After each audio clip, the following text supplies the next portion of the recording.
true, true, True.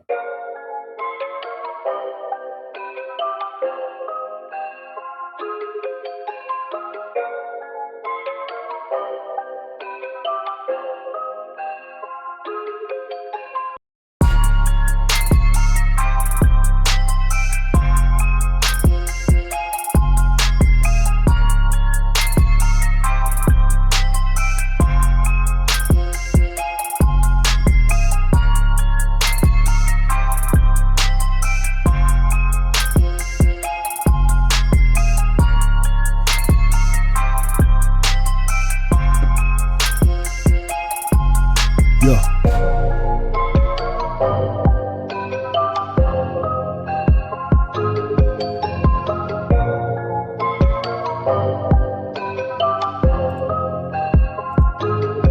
Let's go.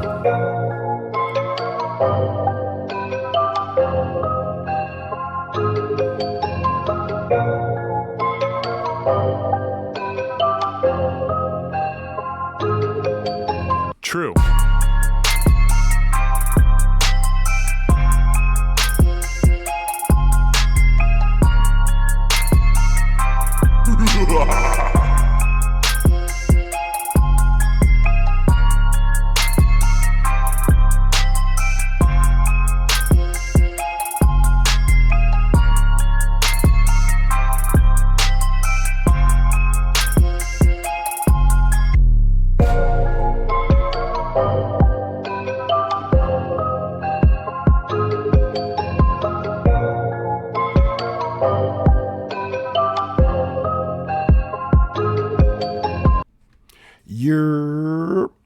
What's good? What is good? How are y'all feeling this morning? Shout out to everybody in the building. We got Legend in the building early. What's good? How are you feeling? Hopefully you had a great weekend, a great Thanksgiving. Shout out to Besco in the building early. What's good with you, Besco? How you feeling? What is up? Y'all already know the vibes this morning. It's Sag season. Shout out to all the Sag. Y'all know who y'all are. What's good with you? The time has come for us to turn up. Y'all know how we get down. We're going to turn up. So, yeah, we had the Thanksgiving holiday, you know. Shout out to Bree in the building. What's good, Bree? We had the Thanksgiving holiday. A great time to really be thankful, right? To just lock in and just recognize how blessed you've been, all the things you got going on in life, and just be thankful. Thankful for whatever it is that you have, whether it be kids or pets or family or health. You just got to be thankful, right? So hopefully everyone had a chance to do that this weekend. It's been a long weekend. It is Sag season. You already know my family turns up during Sag season. We got everyone's birthday going on. What's good? I'm doing good, Legend. How are you doing? Shout out to Legend in the building. Let's see. Are our shout outs going to work this morning? Let's see if they work. There we go. Okay. Seems like Stream Elements and Streamlabs want to work together today. So we're going to see what the day holds. A long weekend for sure. Hell yeah. Your B-Day Wednesday. Speaking of, listen. Shout out to the birthday on Wednesday. Shout out to that. Hey, listen, we got another Sag among us. Legend Gaming. Shout out to you. Happy early birthday. My birthday is actually tomorrow. So Tuesday birthday. We got the December 2nd and 3rd crew in the building. What's good? What's good? You know what I'm saying? It's Sag season. This how Sag season be playing out for me. I got my wife's birthday. Then a couple of days later, I got my brother's birthday. Then a couple of days later, I have my mother-in-law's birthday. Then a couple of days later, it's my birthday. And then after that, it's my son's birthday. Sag season go crazy. I appreciate the early birthday wishes. Yeah, Sag season go absolutely crazy. Crazy. So yeah, it's been a long weekend. We enjoyed ourselves. I won't say we did not spend any money. I know that was a lot of folks' goal over the weekend, especially trying to avoid Black Friday. The good news is we did not shop. All the money that we spent was on entertainment for the family. So shout out to that.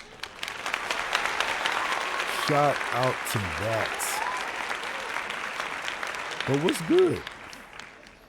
It's Monday, so y'all already know the vibes. We're going to give y'all some financial entertainment, whether you like it or not, right? I already told you before, anything I say, I wouldn't say don't trust it. I would just say, like, verify the information, right? Because, disclaimer, I am not licensed. I am not certified. I'm not a financial planner. I'm not an accountant. I'm not an advisor. I am none of those things. Do I have education in finance? Yes, I do. Do I have education in business? Yes, I do. Is the internet open and readily available for everyone to check the information I show you guys? Absolutely. So we're going to get into it in a second.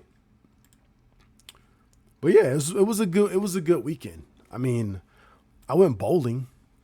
Shout out to that. I haven't went bowling in feels like at least a couple years, but we had a great time bowling. So that was a change of pace. My oldest son has been bowling before, but I think he's always done like duck pins, right? You guys know what duck pins are? Who knows what duck pin bowling is? So in case you don't know, I'll show you. So let's get our studio mode active. Right, so here is essentially duck pin bowling. Right, so you have these, you can have small lanes, you can have full lanes, but all of them have these really small bowling balls. So you can see here a candle pin versus a duck pin versus a 10 pin. So we went 10 pin bowling instead of duck pin. Kids are normally used to duck pin because, they're small and those are the balls they can roll. But yeah, they have these duck pin lanes all over the country, right? So 10 pin is when you're going to use your regular size bowling balls. Shout out to Besco. So 10 pin, that's what people are used to. That's regular bowling. You got regular size bowling balls, regular lanes. And some of the, newer alleys or whatever, I guess even old alleys, right? They have bumpers to keep people from throwing a gutter ball.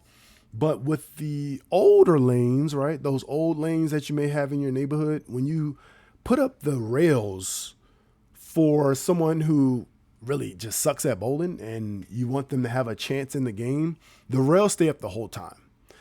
These new bowling alleys, like, you can pick it up and put down the rails pretty much as you wish, right? So you can go between turns and actually put up the rails. So we had a good time.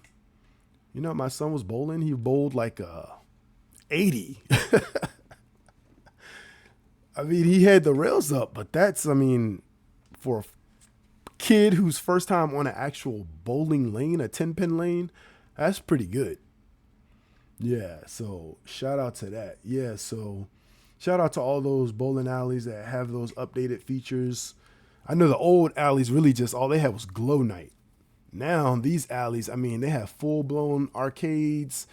They have screens everywhere, and not just screens that show the advertisements or the intermissions when you like bowl a spare or something. The graphics. They're showing full-on football games. They had college games and NBA, all that stuff going on. So shout out to that. So what are we talking about today? What are we talking about? So I mentioned last week we were going to talk about business, right?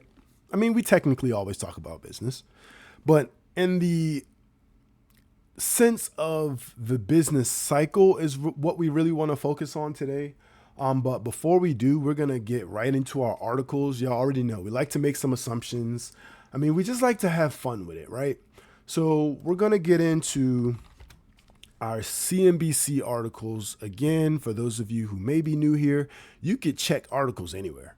Yahoo, Google, Bing, I don't know, whatever sites still exist. You can pretty much check them anywhere. We use CNBC because I like the layout. I like the user interface. It's real clean and neat, but you can find most likely a lot of this information on other websites as well. Like you may have some different authors of some of the articles, right? Some different journalists, but for the most part, you can, if there's going to be a big breaking news, right? So you see this line up here has that breaking news. You're probably going to see that on a lot of pages because everyone's going to be talking about whatever that is. So for today, they're talking about Runway rolls out new AI video model that beats Google, OpenAI, and key benchmark. So, I mean, without reading the article, and we're not going to do that, it's hard to know what they're actually talking about. But if we had to make an assumption, something about Runway and their new AI video model beating Google, I mean, we just know Google's a tech giant. So if there's a claim that anyone's beating them at something, especially in the AI space, I mean, it's going to be worth reading. It's going to be worth paying attention to because that's either going to affect one or both of those companies in a positive or one of those companies in a negative way, but we don't know. We know Google has been basically leading the industry in its own right for a long time. And then OpenAI is just, I said it before, they're just an innocent bystander. Like, I mean, they're just doing business with everyone. They're obviously pushing the space forward. But I will say I did read an article. I can't validate the information in the article, but it's basically saying, hey, OpenAI, or I should say I didn't validate the information. OpenAI is just still trying to make a profit. All the business they're doing, they're still attempting to make a profit. So you already know Thanksgiving is over, but being thankful is not over. But we're moving into Christmas, and you already know we got our Christmas bar. The market opens in 2 seconds. So we're going to see the Christmas bar change. Did you guys just see that? Did you just see that change? It's going to change again. I could even refresh it and it'll for sure update, right? Market opened at 9:30 Eastern time. So here we have red, gray, green, right? So gray is one that you guys have seen before, but maybe not too common. That's unchanged. So NASDAQ is right now sitting at the same place it was sitting at on Friday. Unchanged. The Dow and the S&P are down, not by much, less than 100 basis points. So, who knows what the day holds, right? We talk about it time and time again. Markets basically do this. They go up, they go down, they go up, they go down. So stock futures fall to kick off December with tech stocks, Bitcoin declining. Bitcoin is a cryptocurrency and people are still not fully on board. I mean, a lot of people are basically using Bitcoin. They've been doing it for a long time. But Bitcoin is another asset, right? So it's going to do the same thing. It's going to go up, it's going to go down. Nothing to worry about. So some of the top headlines, right? NVIDIA takes $2 billion stake in Synopsys with expanded computing power partnership. That was a lot of words. Expanded computing power partnership. Like NVIDIA has been leading the way forever, right? We talked about it before in terms of their employees. They're basically the company with the most millionaires for employees. They're obviously paying good. They're obviously doing well. I mean, most of our computers, anything you look at in front of you, especially if you're on Twitch or streaming, whatever the case is, you might have NVIDIA at your fingertips. Something to do with them. Graphics card, whatever. Stock futures fall to kick off December with tech stocks, Bitcoin declining. There's that same line again. Jim Cramer's top 10 things to watch in the stock market Monday. Some people say always look at what Jim Cramer's top 10 things are. And whatever he says, do the opposite, right? So inverse Cramer. I don't know. That's just what people say. Eli Lilly cuts cash prices of Zepbound weight loss drugs or drug vials on direct-to-consumer site. So they're cutting the prices. Is that a good sign? We know the government was shut down for a while, right? What was the actual number of days the government was shut down? I think it was like 44, 45 days or something. It was definitely the longest in history. What's the number? 43 days. So we know it was about healthcare. And along that, right, pharmaceutical drugs. So they're talking about weight loss drug vials, so direct to consumer. So basically on the website, they reduced the price. I mean, maybe they did come to an agreement. Maybe that filibuster, maybe they finished that off for real instead of playing in people's face. 40-ish. Yeah. Goldman Sachs acquires ETF firm for $2 billion in latest deal to bolster asset management division. Does it seem like Goldman Sachs needs to bolster their asset management division? Asking for myself. What do you guys think, chat? $2 billion? You're telling me you have $2 billion and you need to bolster your asset management division? God damn! 2 billion with a B?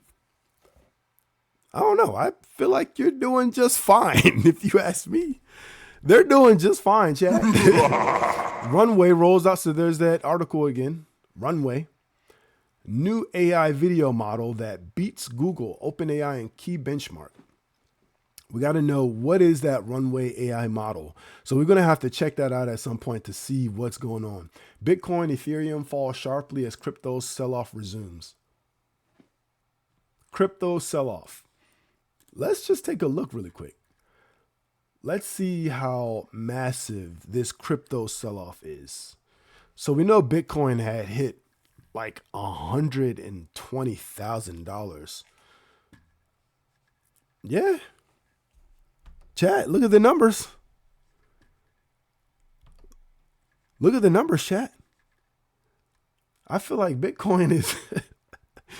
You interview Bitcoin right now. I ain't gonna lie, I'm getting cooked. That's all they're going to have to say. Sheesh. They went up to like 126,000. Now it's at 86,000. I mean, do you guys think Bitcoin is going anywhere? Not likely. So if you're all the way down here, I mean, that's what we would call a buying opportunity, right? I mean, this is going to be major support down here at 76,000. If it goes any lower than that, I mean, you're getting to the 60K range. It's not impossible. Listen, one thing I've learned about equities and just things you can invest in, currencies, like, don't ever say it's not possible. Because somebody up here in 2021 was looking at Bitcoin when it was at 65,000 saying, listen, Bitcoin's not going to get under 50,000. It's not possible. And they dropped back down to 16,000 before they ran up to 120,000. Listen. We gotta put some sound to this, right? Hold up. What did KG say, right? Here we go. You gotta hear it best from my man KG. What makes me proud? This is the only way to explain what we're referring to right now. When you see equities or currencies or any other derivative, whatever you can invest in, go down like that, don't ever say Kevin, 11-time All-Star, League MVP, Defensive Player of the Year. She's talking about Bitcoin now right it's now. time to add to your resume. NBA champion. How does that sound?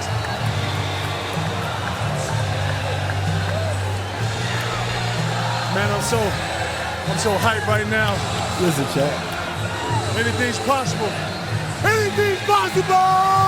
Let's go. Let's go. Kevin. She like, NVIDIA, Bitcoin. They're like, anything's possible. Don't sleep on me. You already know. I gotta give that. I gotta give that visual. You already know the vibes. I like to have fun in the morning. Somebody sitting in the chat like, What the hell is even that? KG. Who the hell is KG? Who the hell is KG? That's Kevin, guys. Here are Monday's biggest analyst calls. NVIDIA, Apple, it's always there. It's always the top dogs. When Chevron sprinkled in there, Amazon. Is today Cyber Monday? Again, shout out to anybody who didn't do any consumerism shopping. Because I feel like after Black Friday is Cyber Monday, right? Cyber Monday, is that today? Are they going to tell us? Yes, Cyber Monday, that's today. I mean, I'm not counting nobody's pockets. If you want to spend money, spend money. It's Cyber Monday. If anything, listen, if you're going to spend money, you might as well spend it today because, I mean, things are going to be quote unquote discounted. Make sure you don't get scammed. But listen, it is Cyber Monday. It is Cyber Monday, chat. So should I gift appreciated assets before the estate exemption halves in 2026? That's big boy talk right there. They're talking about the estate exemptions. Shout out to that. They're talking trust. They're talking generational wealth. Airbus shares fall as much as 10% on reports of new quality issue on dozens of A320 aircrafts. Let's see what the A320 looks like. Let's see. The Airbus. That's a huge airplane. That's a huge airplane. They're talking about that they're having issues, quality issues. I mean, that's not a good thing. I mean, typically with airlines, even when they have some issues, it's not that big a deal, right? We don't see planes just malfunction. Well, not going to say that. I'm not going to say we don't see it, but typically the plane malfunctions or things that happen are non-detrimental. And a lot of times passengers don't even realize they happen. Let's be real. There are things that go on flights. And if you have a good pilot, you'll never know. You'll be there asleep and you'll be, enjoying yourself or whatever you're doing, watching a movie. You never know they're up there making sure you stay alive on your flight. Shout out to Ice Flow in the building. Ice said I was cleaning. You know what I'm saying? Sometimes that's what you gotta do, Ice. You gotta clean them out. You feel me? Stocks making big moves pre-market. Synopsys, Moderna, Wynn Resorts, Coinbase, and more, right? Pay attention to that. The stock market is open. Ice, I hope you had a great weekend. Hope you were able to spend some time being grateful and being thankful for all that you have or will have in the future. Shout out to that. I'm not gonna lie, I kind of, for a little bit, not a long time, chat, just for a little bit, I was not beating myself up, but I was like, man, I didn't hold my schedule at all this week. But then I was like, I don't want to feel like I'm getting burnt out. And also I want to make sure that I do prioritize things in the correct way, right? It was Thanksgiving, I hosted family over at the house.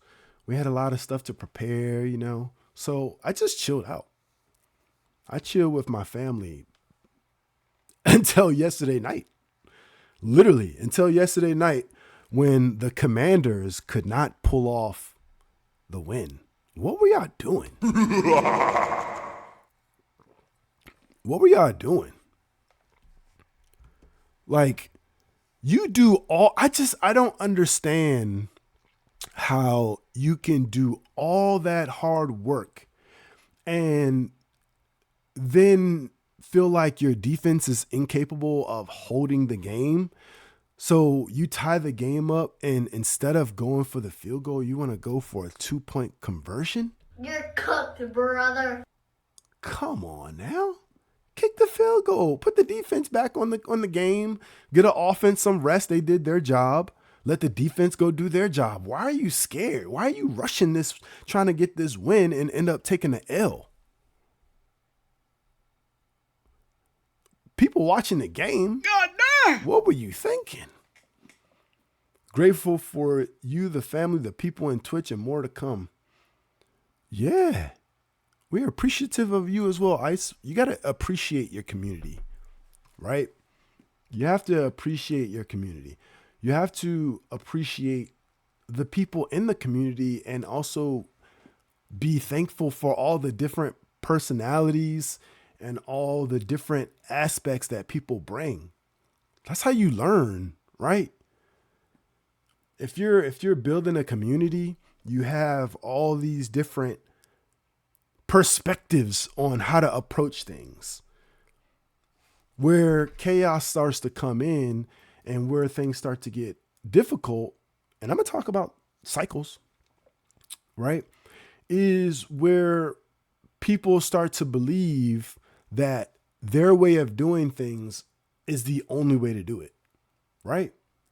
You might, if any of you guys in a relationship or something like that, that may be a thing too. You may think, listen, there's only one way to do this, right? But there's several ways to do pretty much everything. Several ways. And that's why even when we come in here and we have financial entertainment, I say, hey, this is a website I go to. Go to any website you want. You could do the same thing.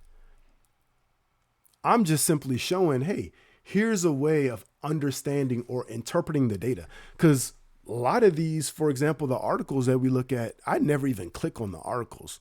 We're just making assumptions straight off the titles. But when you surround yourself with certain people, you have to loosen your expectation, right? Because if you're expecting someone to behave or act or do the things that you're doing, then you're a bot, bro. Sorry. You're cooked, brother. You're a bot. You should want people who are willing to push the envelope. People who are willing to do things that you wouldn't think about doing and then learn from those people, right? We say it all the time. Hey, we have a resident troll in our chat, right? Self-proclaimed troll. Shout out to the War Dog. If he comes in, mods, you already know, let him be. People troll. People do all types of things, but you gotta, if you want to know somebody, talk to the person, call them directly, message them, whisper them if it's on Twitch, whatever the case is. But you got to appreciate your community and all the different things people bring, whether or not you disagree or agree with everything they do, right?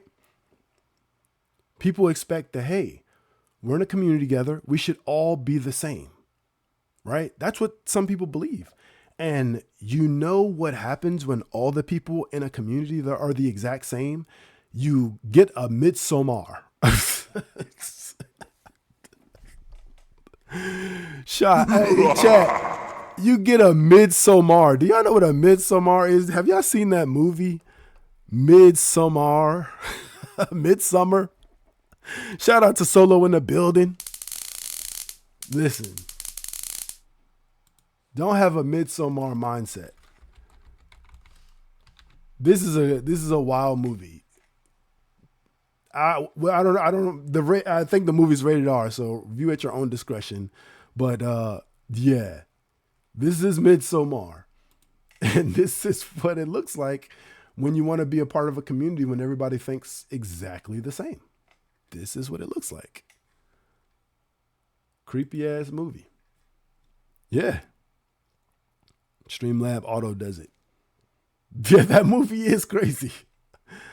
Hope you had a great weekend, Solo.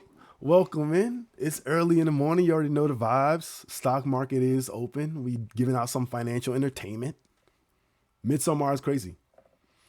But yeah, let's check out some of our articles. Intel stock holds 10% rise after analyst predicts major Apple deal. A major Apple deal between Intel or Apple? Or Intel and Apple? I mean, without reading the article, it's hard to tell what they're talking about, right?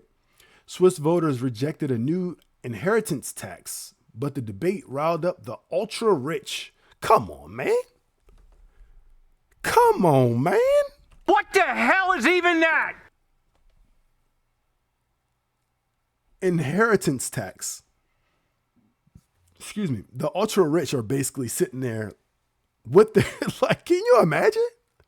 You're ultra rich. Look at the picture they chose to use for this article.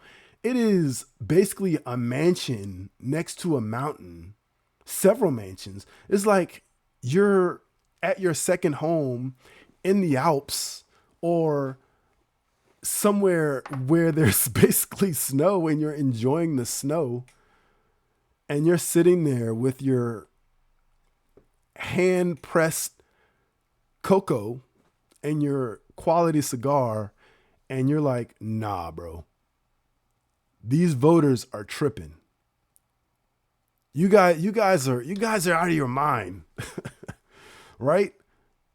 I need to be able to give all this ultra rich billions and trillions of dollars that I have to my grandson for his birthday. And y'all are trying to make me give him less. What's wrong with you? Anyway, an industry focused on death faces an existential crisis. Moving on, Zootopia 2 fuels top 5 Thanksgiving box office hauls. I didn't even know Zootopia 2 came out. But I'd be lying to you if I didn't say I want to see it. Anybody go see Zootopia? Anybody seen Zootopia 1? I mean, that movie was straight fire. They had some great actors in that movie too. If you haven't seen Zootopia, shout out to Disney. Go on, log into Disney Plus if you have it, or figure out how to watch Zootopia and watch it. Movie's a vibe. Use your FSA money before it expires. Many workers aren't aware that they have a deadline. Yes, if you have an FSA, right, flexible spending account, you might want to check your balance and start using the money because you do have a deadline. Right? Majority of people contribute to their FSA pre-tax dollars, right? So not a huge hit to your net pay. But again, there's specific things that you can use your FSA on. So if you have any money left, and a lot of times people don't realize like that money's coming out of your paycheck. And at the end of the year, people have a couple of $1,000 remaining because they didn't have any healthcare costs or things to use it on. It is time to start figuring out what you can use that FSA money on. As a matter of fact, let's see if there's a quick list. What can I use FSA funds for? Let's see if they give us like a quick list. Just for anyone who's watching and they know they have an FSA, but they don't have the current time to look it up. But it can be used for various of qualified out-of-pocket medical, dental, vision, deductibles, co-payments, co-insurance, medical equipment, crutches, wheelchairs, durable medical equipment, vision care, eyeglasses, contact lenses, contact lens solution, dentures, fillings, bandages, diagnostic devices. I mean, it's all kinds of stuff. Dependent care. Find out what you can use it for.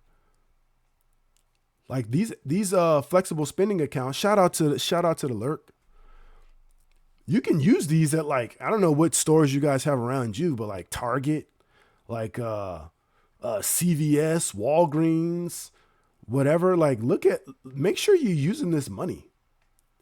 Some of the ladies, I think if you or whoever, if you use like certain products from like a Ulta or like a Sephora or something like that, I believe you may be able to use it there.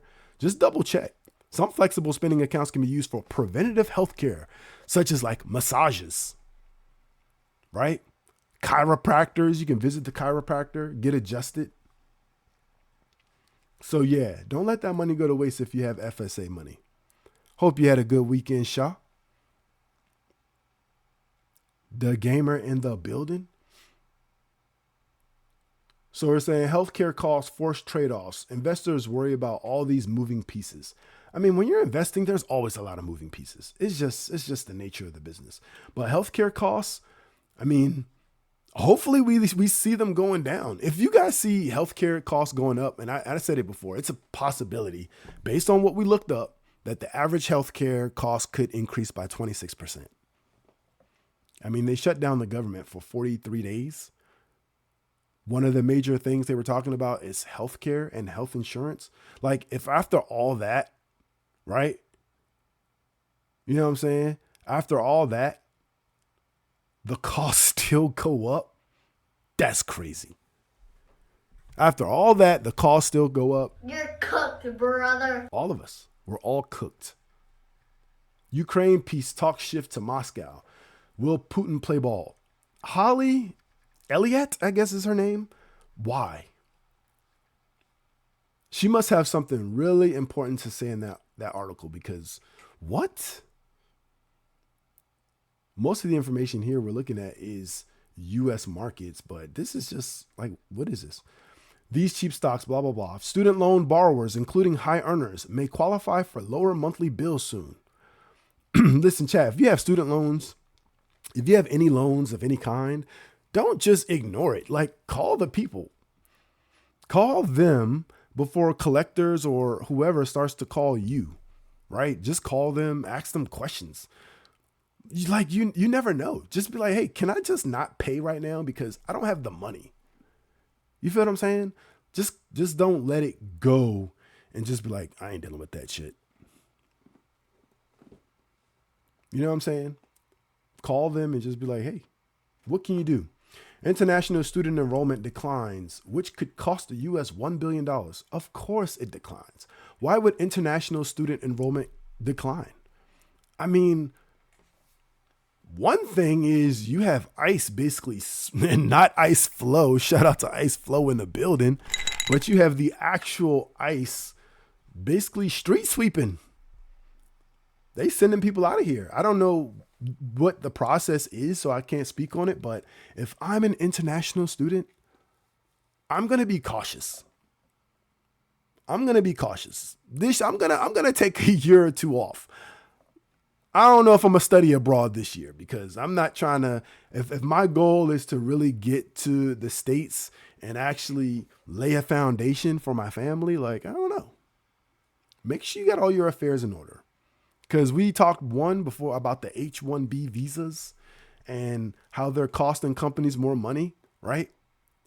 You guys remember we talked about that? And then now, international student enrollment declining. I mean, if you ask me, would you believe the two are related? Probably. How Trump's big, beautiful bill could affect your Giving Tuesday tax break. We don't know. But the big, beautiful bill, I'm guessing they're going to be spending some bread. So if it's going to affect tax breaks, it's probably going to be, hey, it could be for the plus side, right? Give you some more deductions, especially for those people who do standardized deductions. Or it could straight up just cook everyone, because it's going to be like, you're going to pay for it. Hong Kong arrests more suspects in fire probe as death toll hits 151. 151 from a fire? Like, what in the world? They have a picture of a high-rise building basically in smoke. It looks like Shada Gamer's emote. That's crazy. That's a lot. That's a lot of people. How black boxes became key to solving airplane crashes. I mean, that is just self-explanatory. Aaron Black, it was a slow news day. It was a slow news day. If we're talking about how black boxes became the key to solving airplane crashes, I mean, black boxes are literally there for that reason. To give you key airline information and data. I mean, that's a non-article if I'm just making an assumption. BNPL debts piling up. An expert weighs in on what you need to know about debt relief. Hey, read the article. They're talking about budgeting, probably cutting expenses, BNPL debts piling up. What is BNPL? Let's start there. What is BNPL debts? Oh, buy now, pay later. Buy now, pay later debts are a form of short-term, interest-free installment loans that can easily accumulate and lead to financial trouble if not managed responsibly. Though often perceived as low-risk alternatives to credit cards, they are a real form of debt with significant consequences for missed payments. So they already mentioned in companies like Affirm, Phantom Debt. How it works. Buy now, pay later services offered by companies like Affirm, Afterpay, and Klarna split a purchase into smaller equal installments, typically 4 due every 2 weeks. The first payment is usually made at checkout. So basically splitting payments in essentially 4 equal payments. I can see how the debt would pile up for that. But that's just another way of people attempting to manage their finances, right? Like if you're telling me the only phones, and let's be real for a second, chat. People mention stuff, and I say people loosely, right? People will say stuff like, well, you don't have to buy an iPhone. You don't have to buy a Galaxy. You don't have to buy a Google Pixel. You can get a cheaper option. No, you can't. No, you can't, chat.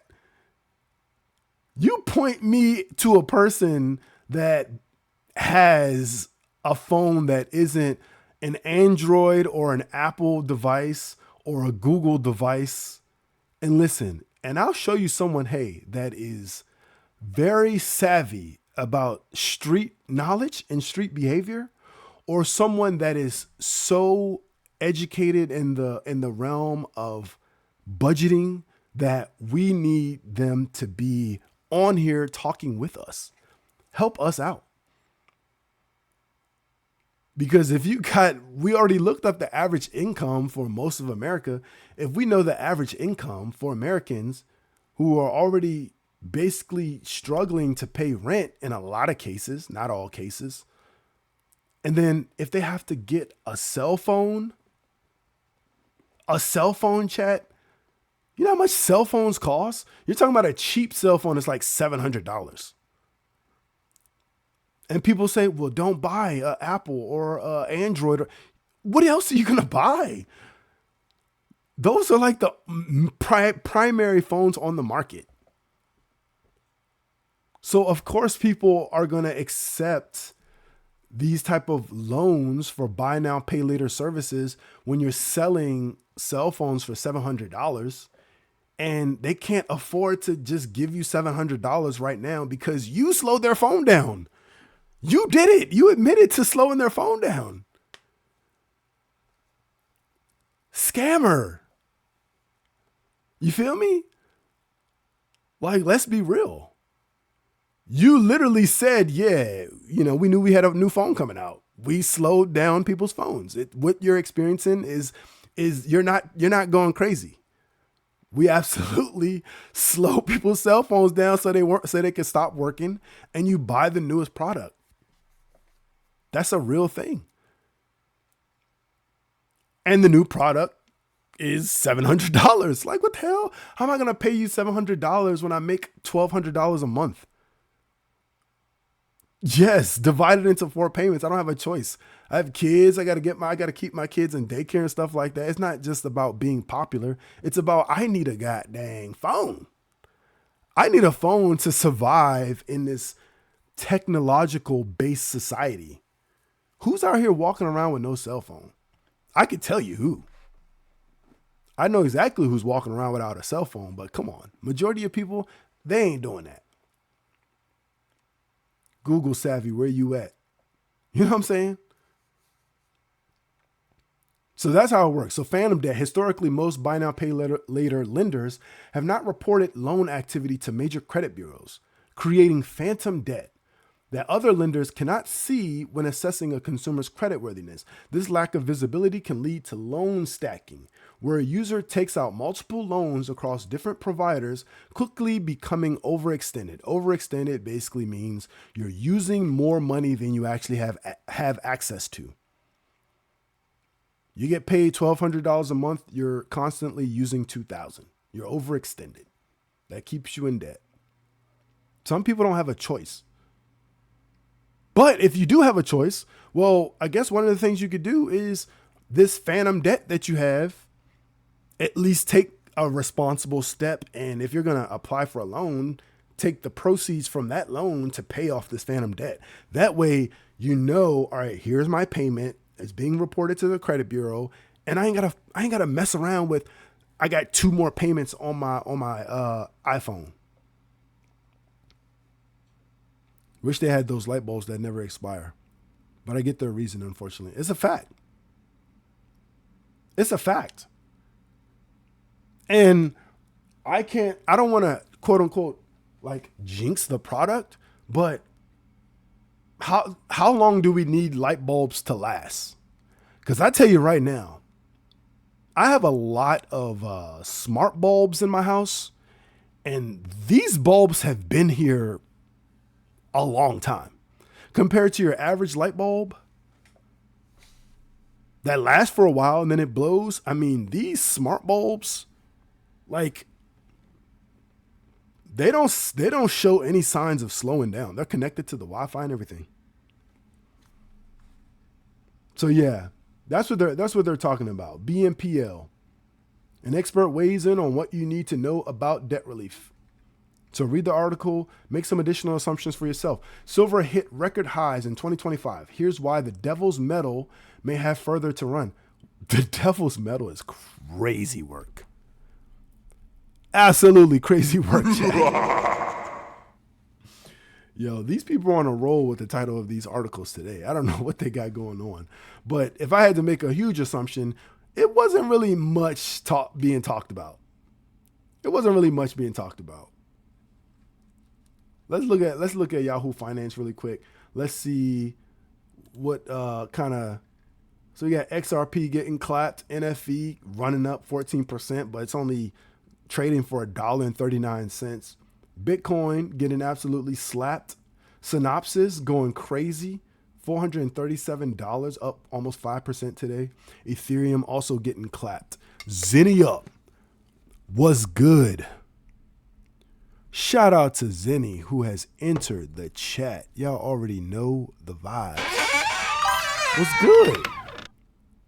Hope you had a great weekend. Welcome. Right? It's your first time in the chat. I'm True Keyman. You can call me True. On Mondays, we're talking financial entertainment. I'm not licensed any of that, right? But we're talking financial entertainment. We do that every Monday. So that way, folks who aren't really tapped in with financial education in other areas of investing can learn a little something. But I'm a variety streamer. I stream typically Monday, Wednesday, and Friday. You can catch me early in the morning. Time shifts because I do have children. You feel me? But yeah, otherwise it's a vibe. What's good? Welcome to the chat. Appreciate you coming through. Appreciate the follow. But yeah, we did our morning rundown. So y'all saw the articles, right? Y'all saw the articles. They weren't really talking about much. The main thing, again, they're talking about Bitcoin, but again, it's going to do this, it's going to do that. So we're gonna transition real quick. We're going to transition real quick, chat. And again, shout out to all the Sagittarius in the building. Shout out to all the Sagittarius in the building. It's Sagittarius season. Y'all already know the vibe. Your boy birthday is in a couple of hours. We're less than 24 hours away from yours truly's birthday. Come on now. So we went through our articles, right? And now we want to talk about cycles. So what do I mean when I talk about cycles, right? Shout out to the birthday wishes. We're talking about cycles, right? There's all different type of cycles. Some of them that I'm going to talk about, you have the business cycle, market cycle, social media cycle. You have a life cycle. You have all these things. And one of the cleanest ways, without being copywritten or anything, right, is think about the circle of life. Y'all remember The Lion King, right? How that entire movie just progressed through a young cub to all the way till he basically replaced his father. And at the end of the movie, he had a young cub of his own. Like, that's the circle of life. So when you talk about cycles, you're talking about starting at one point and going all the way around until you reach that point again. And then you start over. Right? Fa! Shout out to Rackavelli in the building. You already know the vibe. What's good with you? What's good with you? He came in with the fizz face emote. You're cooked, brother. You know what I'm saying? Chat looking. What the hell is even What the that? hell is even that, Rack? Shout out to that. Hold up, really quick change of subject. So, streamer of the year. Streamer of the year.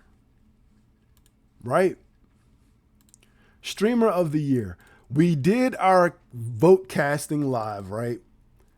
And, you know, we let the chat choose some of them. Is this can't still be open? If I'm not mistaken, I know I'm not crazy. Hold up. Winners. Did they announce the winners? Because I know I'm not tripping, right? Did they 5 days?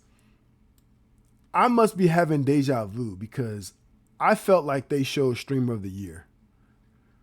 They have not. So 5 days, chat.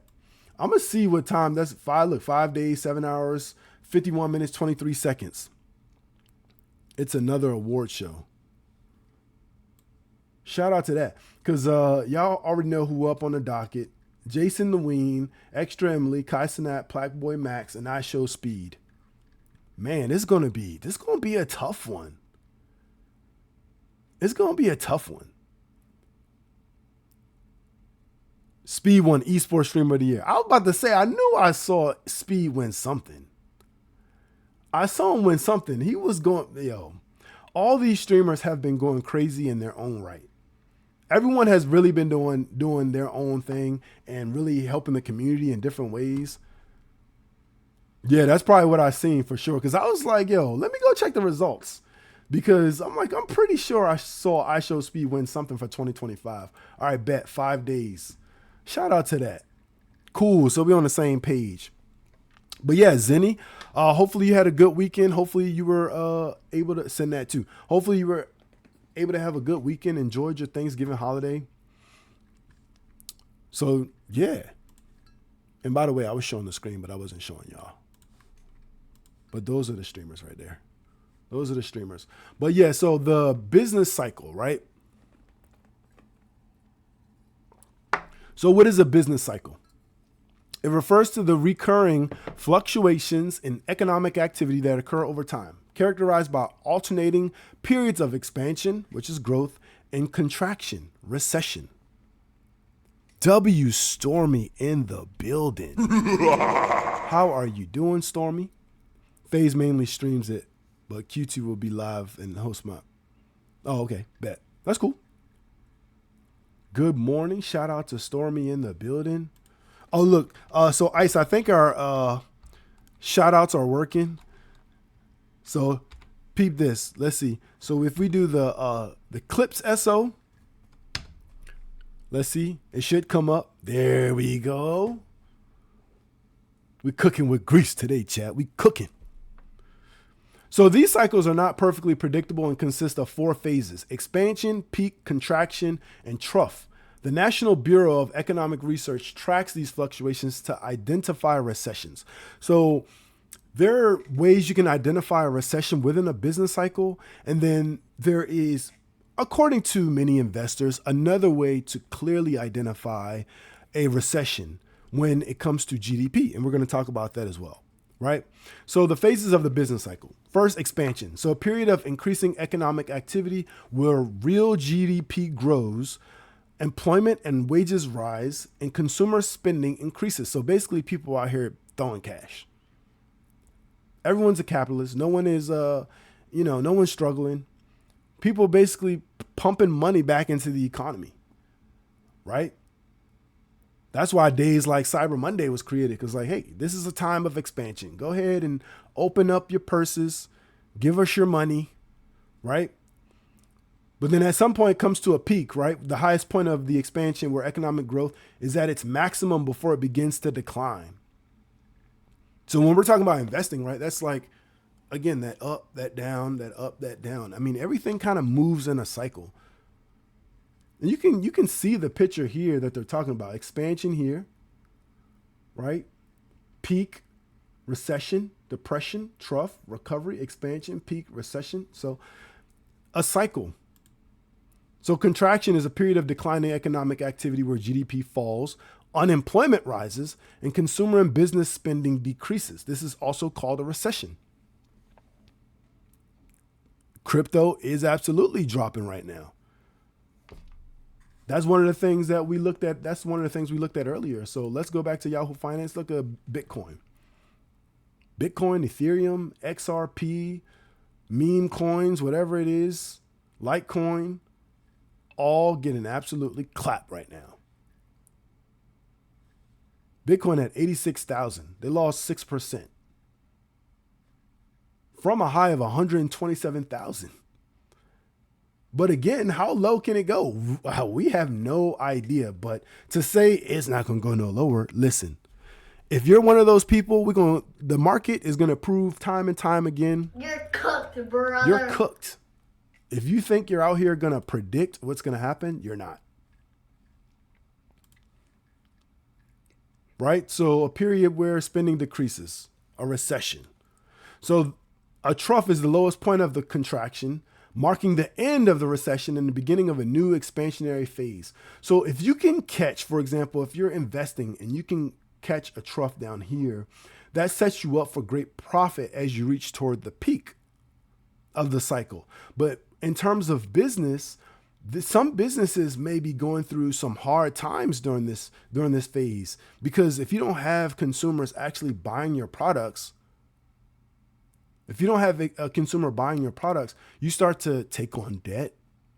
You may not be able to come out with new products. You may be stale. Your bottom line the books may be red, right? No bonuses for the executives. Employees may get underpaid during this period.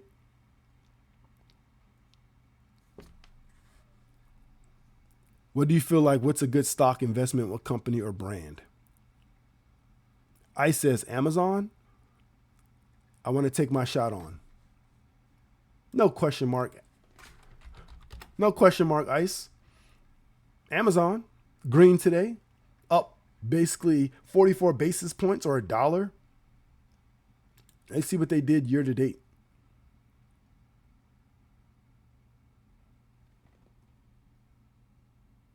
Chart moving slow as hell. We'll come back to that chart.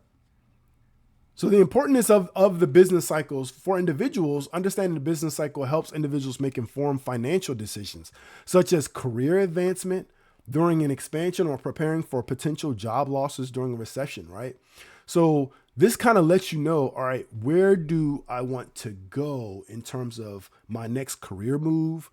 Or if you want to think about, all right, the career that I'm currently in or pursuing, is this going to be one of value, right? So anybody who's like going through school right now studying AI, I mean, they're going to win. They're going to win, right? Because we know that our economy is becoming more and more advanced with AI technology. So for businesses, they can use the knowledge of the cycle to plan strategically, focusing on growth during expansions and tightening budgets during downturns. If we were to think about somebody like Apple, right? Apple's going to release an iPhone or a product as they're going towards expansion, right? Those goggles they came out with, Apple Vision or right, Vision Pro, that's part of the expansion. They're trying to grow the business. Shein, Klarna. I think first you have to see who owns Shein, right? I mean, I'm not a pro on Shein, but I don't think it's publicly traded. Let's see who owns Shein. privately held company, but its founder and CEO, Chris Xu, as also known as Sky Xu, is believed to be the largest individual shareholder. The company's parent entity is Rojit Business Pte. Limited.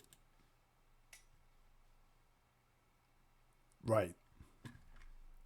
So unless you know people who know people who know people, Shein is probably, you're going to have to find a lot of routes to be an investor in Shein. Step back in the building. What's good? Siri Live model, exactly. Step back, been studying.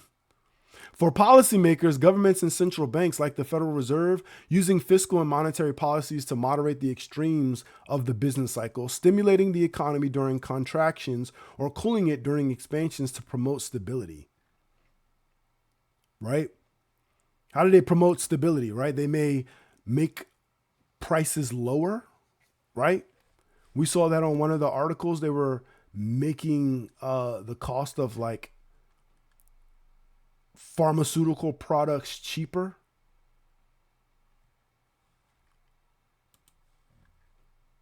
So those are different things that they can do to stimulate the economy, right? The president can issue stimulus checks. I'm gonna give you a little 2 racks, give you a little 1,500, right?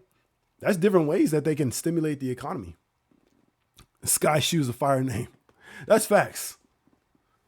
Sky True.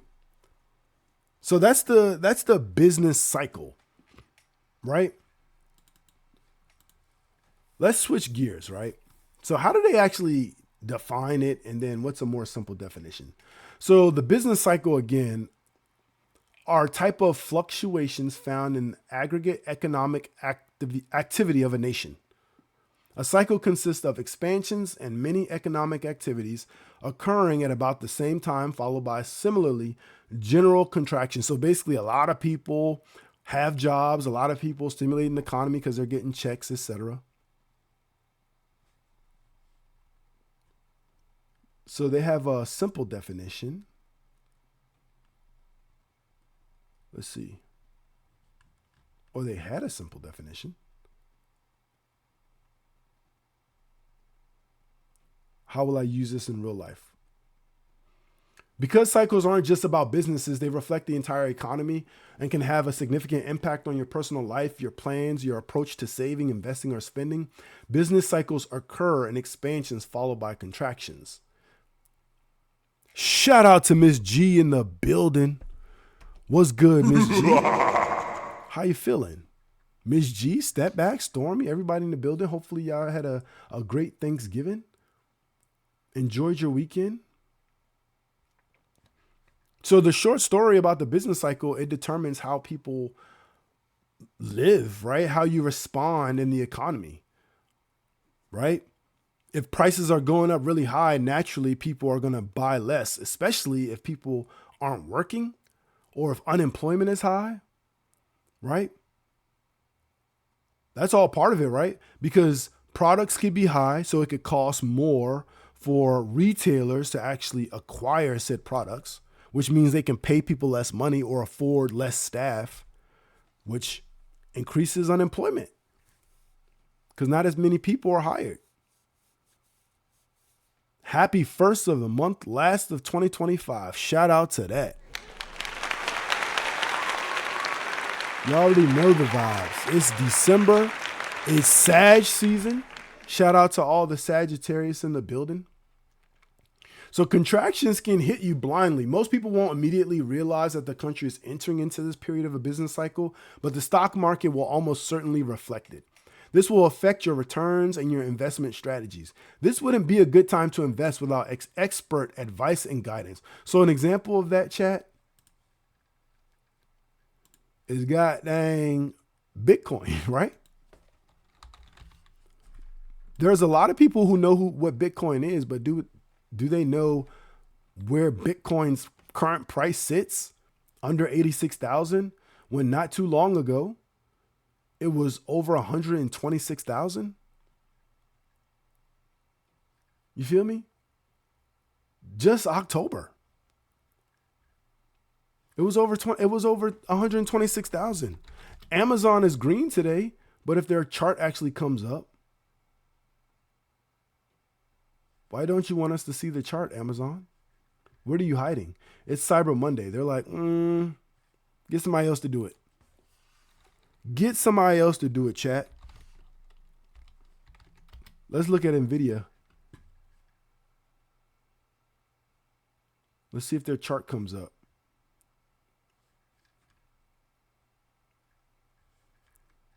Yahoo tripping.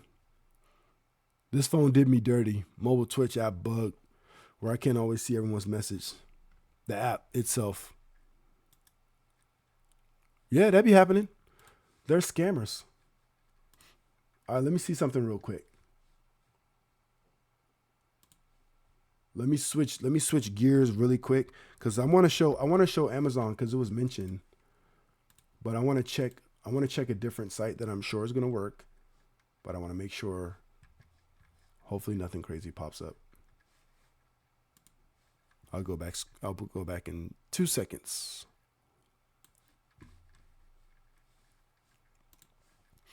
Okay, here we are. You guys don't want to see the paralysis chart. You guys want to see a blank chart, right? Let's go to Amazon. I think even on the blank chart, we were like fooling around on this. All right, so Amazon, right? You see, 253. If I'm not mistaken, I mentioned when we were playing around with this, I said, listen, at this price that Amazon's at, right?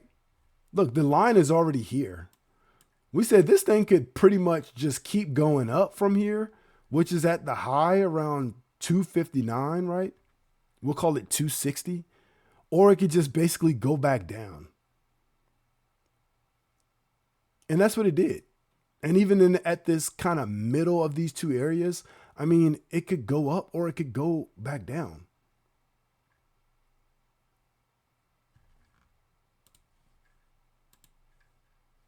That's pretty much, listen, if the market cycle is going to tell you anything, when you watch this stuff, you watch these equities to see where they currently stand, these will tell you. Like it just said, it said the market will tell you. Stocks will, what does it say? Stocks will surely reflect it. Right here. The stock market will almost certainly reflect it. If you want a full indicator of the stock market, you can go to something like the S&P. Right? I mean, it's almost at the highs, 6920-ish, 6,900, currently sitting at 6,800. I don't know. If you ask me, what part of the cycle you think we're at? We're obviously in the from where we began, right? If you imagine that down here, April 2025, when we're sitting at $4,800, and now up here, I mean, this would be a trough, according to this. And then we went through the recovery. And then now, are we at the peak or what phase are we? We could be at the peak. But that's what it's telling us. This will affect your returns and your investment strategies. This wouldn't be a good time to invest without expert advice and guidance. I had a great weekend, Stormy. Basically got to spend it with family. Not basically, that's all you really want, right? Family, friends.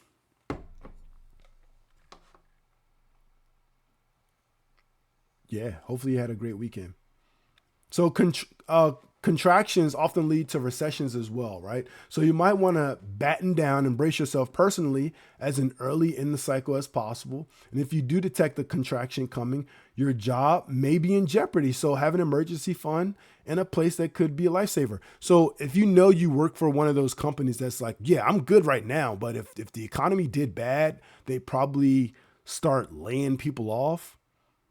I mean, it's the same people, right? They do it cycle after cycle, lay people off, pick people up.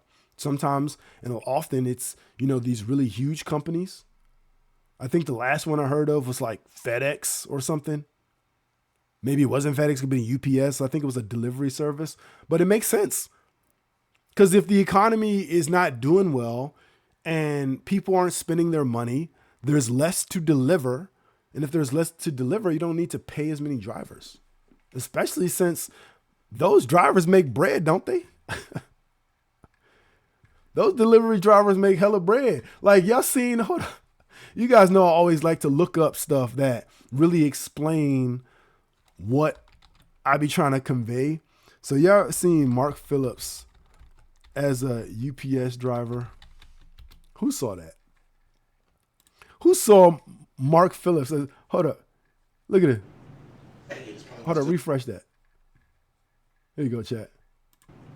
Hey, it's probably my stuff right here. Here you go, sir. Who are you? UPS man. What's wrong with your arm? Oh shit. Nothing really. What's up? Why are you dressed like this? Like what? A Dior shirt? A chain? Is them Cartiers? Oh, this little shit, man. Nah, man. Are you wearing Cartiers? Nah, I'm not wearing no Cartier. This some shit you ain't heard of, bro. Chill out, bro. Where's your truck at? My truck?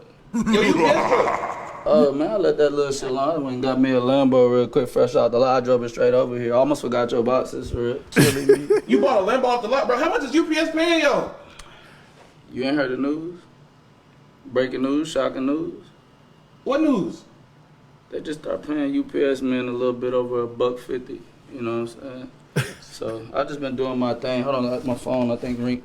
What the? That is not my phone. That's $10,000, bro. What the fuck? What's going on? Chat. Man, chill out, bro. I know that's not your first time. Nigga tripping, bro. But I think I got somewhere to be though, man. So shit, I'm gonna holler at you. Hey, can you do me a favor though? Can you drop these boxes off at your neighbor's houses? I can give you the addresses if you want. No, bro. I'm not gonna work for UPS. That's against the law. I can't do that. Nah, against the law. Why Mark what's flexing up? so You hard? ratting? You right? I got you, bro. Look, just drop them off, bro. I got shit to do. People to be. Hey, by the way, You don't gotta throw money at me, bro. hey, you got bitches in here? Bitches? Yeah, you got bitches in here? No. Do you got a bitch? What? No, I don't. So nobody in here? Just me. Man, that shit, you tripping, man. Bro, why you parking my grass though? I'll pay for it, nigga. You want me to pay for that? Yo, this shit is too funny. That shit like fucking $5 or some shit. I don't know how much grass costs, nigga. I ain't no grass, man. Really shit, But I'ma $5? holler at you, alright? I got somewhere to be. Deliver them for me, man. Can't lose this job. This mean everything to me. Everything to me, God. Everything to me. Everything to be in this bitch. Drop the shit. Bruh, this is the funniest shit. Yo, Mark Phillips and RDC, yo, they have a way of just knowing what the hell is going on. You gotta pay attention to some of these skits because they absolutely be telling folks like, listen, y'all think it's funny, but this was out here going on. They know that shit is too funny. But yeah, that's what it is, chat. They paying delivery people hella bread. So listen, if you're looking for a job, go look up UPS or FedEx or somewhere. You might be able to get way more bread than you think. Contractions often lead to recessions as well. You might want to batten down. Again, we just read that. So trim your budget at the very least, whether it's to save or make existing emergency fund last longer. Right? So that is the business cycle. So what's the market cycle? Breadception. Exactly. Well, how you going to flex on somebody you delivering their packages? I'm not going to lie. Listen, y'all tell me if I'm the only one though. Every now and again, I do a Lord DoorDash. Maybe for you, it's Uber Eats or Postmates or something. But do some of those people be flexing? Some of those people be flexing, bro. Like I feel like I've complimented more people than you would think. Folks, DoorDash. Yo, there was a dude pulled up DoorDash. Fresh coupe. Bro got out that joint shining with the gold on. I'm like, yo, is y'all niggas hiring? You know what I'm saying? They come deliver your food. Like, yeah, bro, go ahead and deliver this food to your neighbor house for me right quick. I'll pay you, bro. I can't lose this job. Feel me? They out here. Yo, DoorDash people flexing. Flexing. Do they be dropping $100 bills just to drop it for the sake of drop? They might. I said it before. I've been in the club and seen somebody they were just balling out so hard that night they was making it rain on the crowd. Just rain on the crowd. You ever been to the club and somebody just start throwing hundreds? It don't matter where you're at in life. You just flexed on me. But I tell you one thing, I'm not too proud to not pick your $100 up off the ground because, listen, if you throwing it away, if you too proud to pick up hundreds of dollars off the ground, hey, listen, good for you. Now listen, don't be no broke motherfucker. Somebody throwing dollars and that shit laying near your foot, don't pick it up. It's not worth it. It's not worth just draining all of your aura to pick up $1 off the ground. Now you been down because it's $300 sitting on your feet. Listen, I don't know what you want to call that. Absolutely, Zenny. We picking up hundreds over here. I don't care how hard you're flexing on me. You could point directly at me and be like, yeah, that nigga right there. You. You know what I'm saying? He looked directly at me and point and start throwing hundreds off the top balcony. As I'm picking up the money. I ain't gonna lie, I'm getting cooked. You know what I'm saying? I'm getting cooked. Am I embarrassed? Hell nah. Hell nah. You over there stimulating the economy. Shout out to you. You feel me? But yeah, that's how the DoorDash people be flexing. Tell me in the chat, what's the wildest experiences that you guys have had when people were delivering food? What's the wildest experiences you had? What's the wildest experience you've had, chat? This probably definitely up there in the top of experiences, but one of the experiences I had, chat, I ordered some food in DoorDash and twin sisters dropped that shit off. That shit had me tripping, chat. I thought I was looking at my camera for my front door. What the hell is even that? Like, am I tripping? I go open up the door. I'm like, how y'all doing? They talking in sync. Fine. Thank you. No, thank y'all. They deliver that shit as a team. You know what I'm saying? They came out that bitch like Team Rocket. I said, bro, twins just delivered these hot lemon pepper wings, bruh. Twins. What?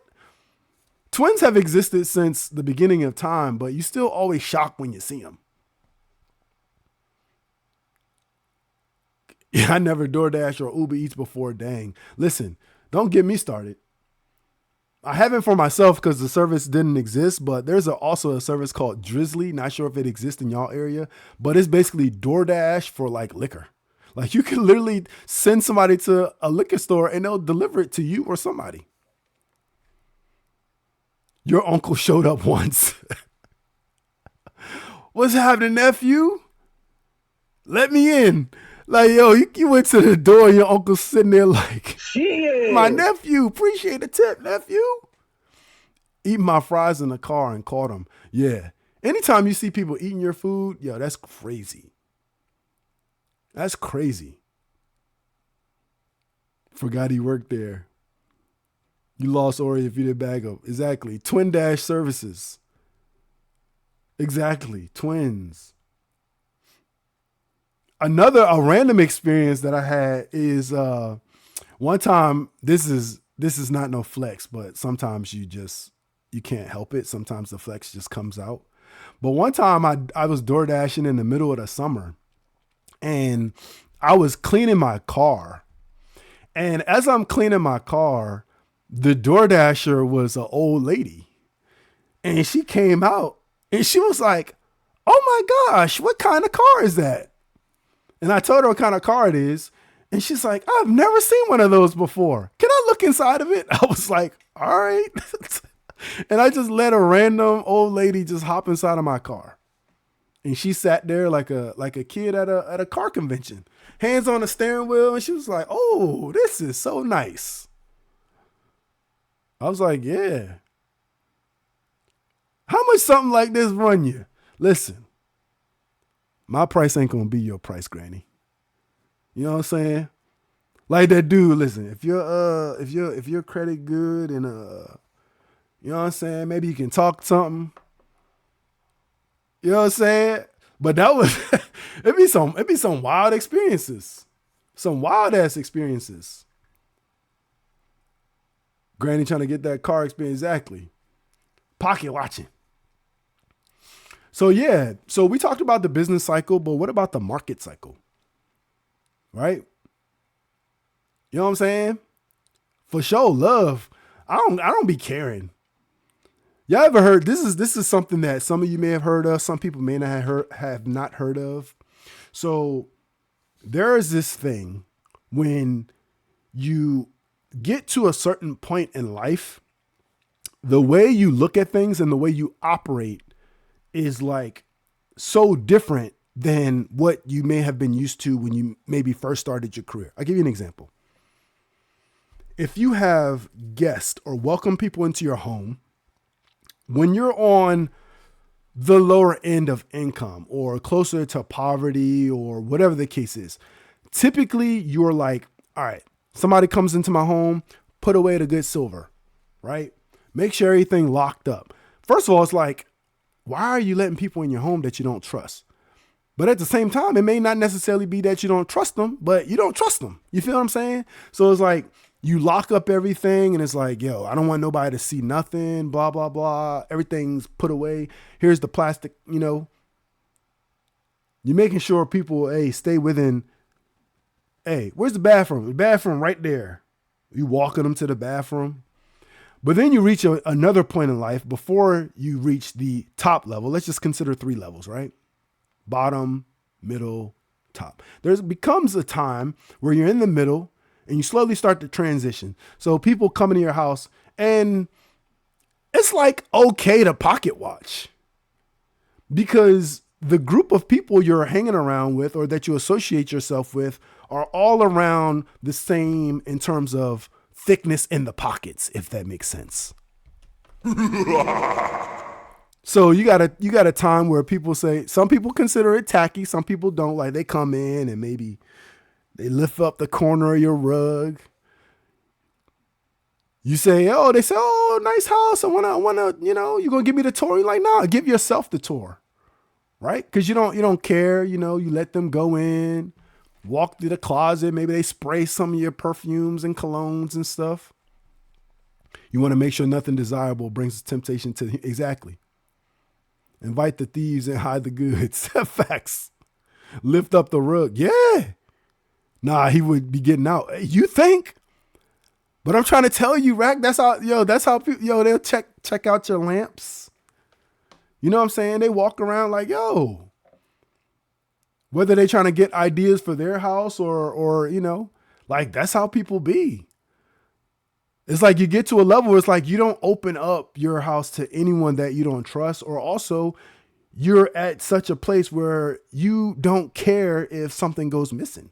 Because if it's something of true value, it's already locked in a safe. It's not sitting out. But if it is sitting out, then it's like whatever. But that's how people be operating.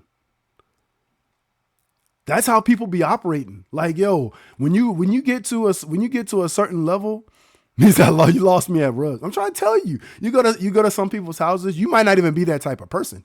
You'd be that type of person that's like, listen, this ain't my house. I ain't touching this, nothing that's not mine, blah, blah, blah. But then you run into a host and they're like, yo, they opening up drawers. Like, yo, this is how we keep this drawer. This is what we put in here. They open up everything. That's how they operate. And then you get to an extreme level where it's like when people come to your house, they just, you don't care. It's one of many houses. It's equipped with many of things that you also don't care about. You know how you can tell people who have houses like that? If you ever seen stories of like Airbnbs, y'all ever seen what people say happens when Lil Baby leaves an Airbnb? Y'all ever seen that?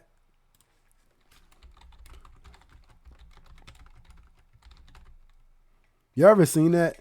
They say little baby left the Airbnb. Or this is everything that little baby left behind. Right, draws. Yeah, bro, will never come again. Or got insurance policy. Blocked and contact deleted. Look at this. The people, what is this? Just show me the video. Look at this, chat. They stay in a 10 million. This is what celebrities left in my $10 million Miami Airbnb. They were here for a whole month, and take a guess in the comments how much a 30-day stay in a 10 million Miami house could be. In every single of the 6 bedrooms, there was at least 1, if not even 10 pairs of shoes. So let's go through one by one. In this closet, a brand new pair of Timberlands and white Air Forces and more clothes and hats just thrown into the shelves. Over here, loads of garbage and 1 pair of AF1s in the walk-in closet and 1 more in the bedroom. And like every square foot of the house, it was pretty gross, especially the bathrooms. In the living room, a PlayStation controller and these ugly Balenciaga slide-ins. And in the next bedroom, another controller, another 2 pairs of shoes, a clogged, nasty bathroom, and another 2 pairs of AF1s in the closet. Classic.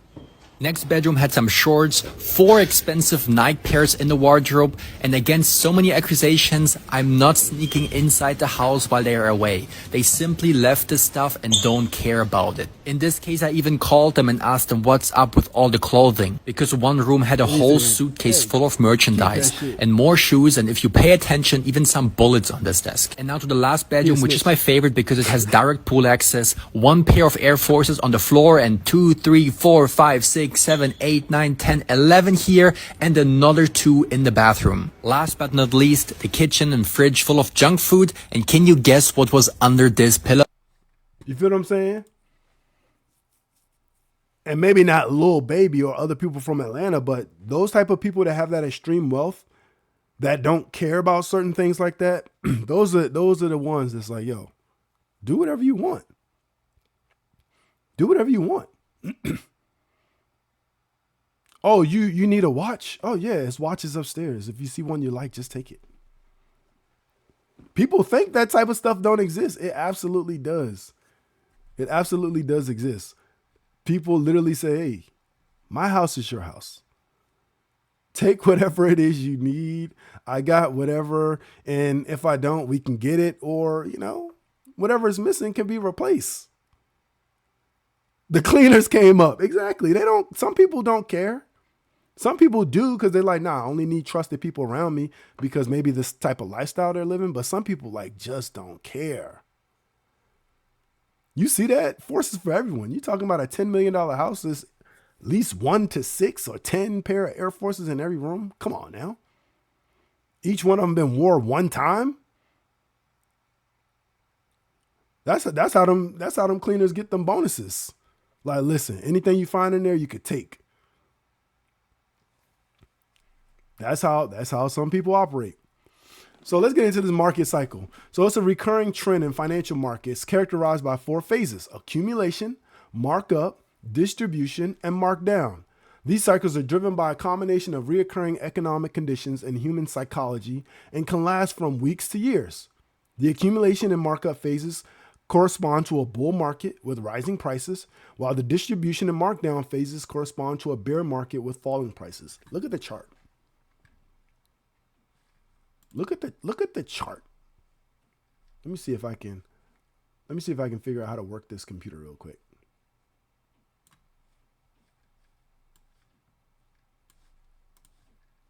Let me see. All right, here we go.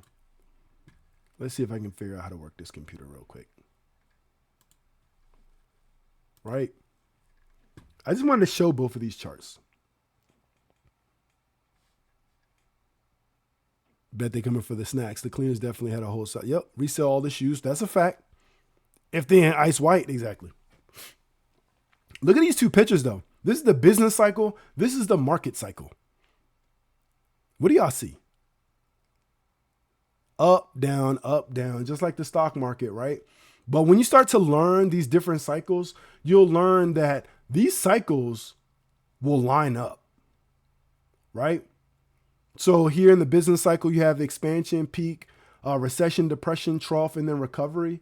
And then here you have the stage 1, stage 2, stage 3, stage 4, stage 5, where they talk about accumulation, uptrend or the markup, distribution phase, which is kind of stagnant or equal to a peak. And then you have the downtrend or the markdown, which may be similar to heading into a recession or depression. And then stage 5, which will be similar to a trough.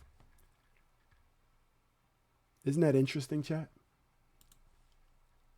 The cycles are very similar in terms of how they look, and they're very similar in terms of how they operate. Right?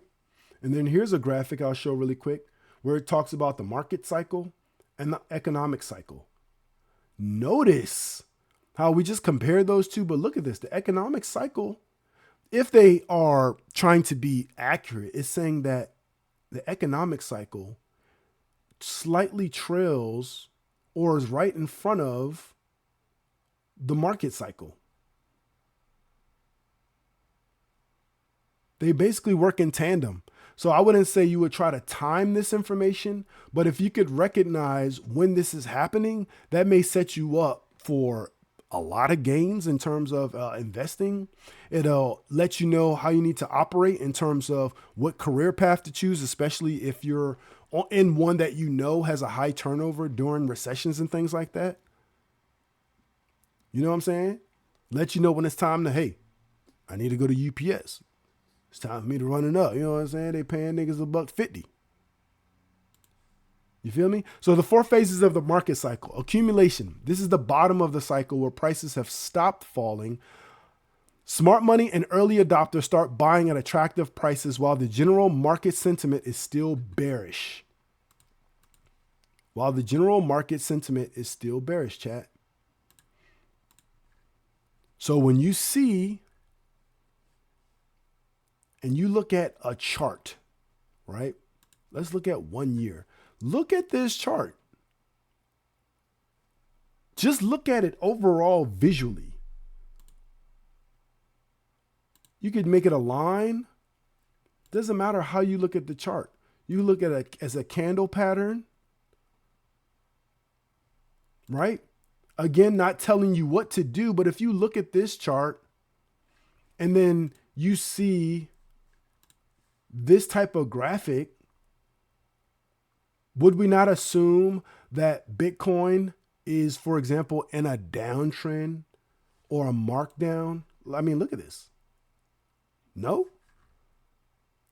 And if we do, can't we assume that the next is going to be stage 5? Shout out to Prospeezy in the building. What's good, Speez? How you doing? Show them some love, chat. We got a lot of gang in the building. You know what I'm saying? And shout out to Trinity J, because most of these folks that, you know, may be new to some of you guys are not new to me, but, you know, we all have a common place where we turn up and enjoy the stream. That's at I Am Trinity J. So shout out to the girl Trinity J. You already know the vibes. Make sure you tap in with her. You feel me? Hope you had a great weekend and Thanksgiving. Just came from the gym. I feel that. I'm not going to lie, Chad. I ate like shit. Good food, healthy food, but I just ate a lot of it. I definitely overindulged. So this week, I got to get back on my grind. Got to get back on the grind. I had some turkey and some ham and so I had some rice and beans, right? So my mom is from Haiti and she makes some rice and beans. And I had some rice and beans, you know. My wife made some homemade gravy and all the different things. We just went crazy. We had desserts. My brother made a banana bread. I went to, so there's this place that makes like, what I call it gourmet snacks, right? Because you can find similar products in like a store, but they're making them, right? They're like making them. So they've had like chocolate covered Oreos and chocolate covered pretzels and stuff. So I went and picked some of those up. I mean, we were going straight ham. I'm still eating Thanksgiving. Make sure you know about the Thanksgiving timeline though, Zenny. Homemade gravy got to be the best with the mashed potato. You know what I'm saying? We was going crazy. I was letting the kids go crazy too. Every single day, like, hey, can I get some ice cream? Yeah, do what you want, bro. Do what you want. You don't have to go back to school till Monday. Do anything you want. So I tried to ask my lady, like, yo, you want me to make have y'all heard of the moist sandwich? Listen, you want to know what type of ice cream I eat? Listen, I rarely eat ice cream, I'm gonna be real with you, but this right here, Tillamook. I tell people all the time, listen, Tillamook. You want to know something I learned too, which is crazy? So this is something I learned. And unfortunately, I got to put this company out there. I mean, they're not a sponsor or nothing. So whatever. So Breyers, right? So apparently there's this thing, and I haven't verified the information. Yeah, I know I don't verify certain information because I don't care. So apparently somebody said, well, why is Breyers ice cream nasty now? And someone said, well, Breyers is actually no longer ice cream. And I'm watching, and they are now saying, well, it's a frozen dairy dessert. And they're saying apparently to be classified as ice cream, you have to have a certain percentage of cream in it. So when they check Breyers' actual container or carton, it doesn't say ice cream on the packaging. Most of it says, look, it's a health. Most of it just says frozen dairy dessert. Frozen dairy dessert. Whereas you got Big Bodies, you know what I'm saying? Of course, cookies and cream.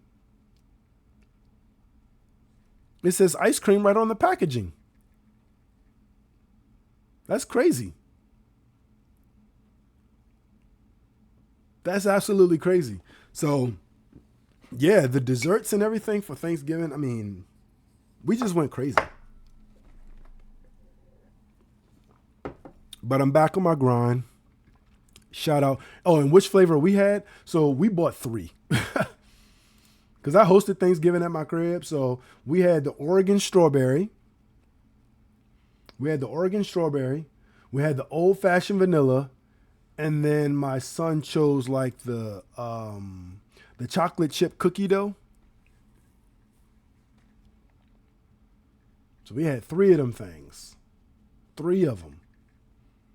But yeah, make sure y'all keep that in mind. So when you go out, if you buy ice cream, you gotta exactly ice cream buffet. You gotta remember, if it don't say ice cream on it, it might say frozen dairy treat, but that lets you know that the percentage of cream they have in there is low. You feel what I'm saying?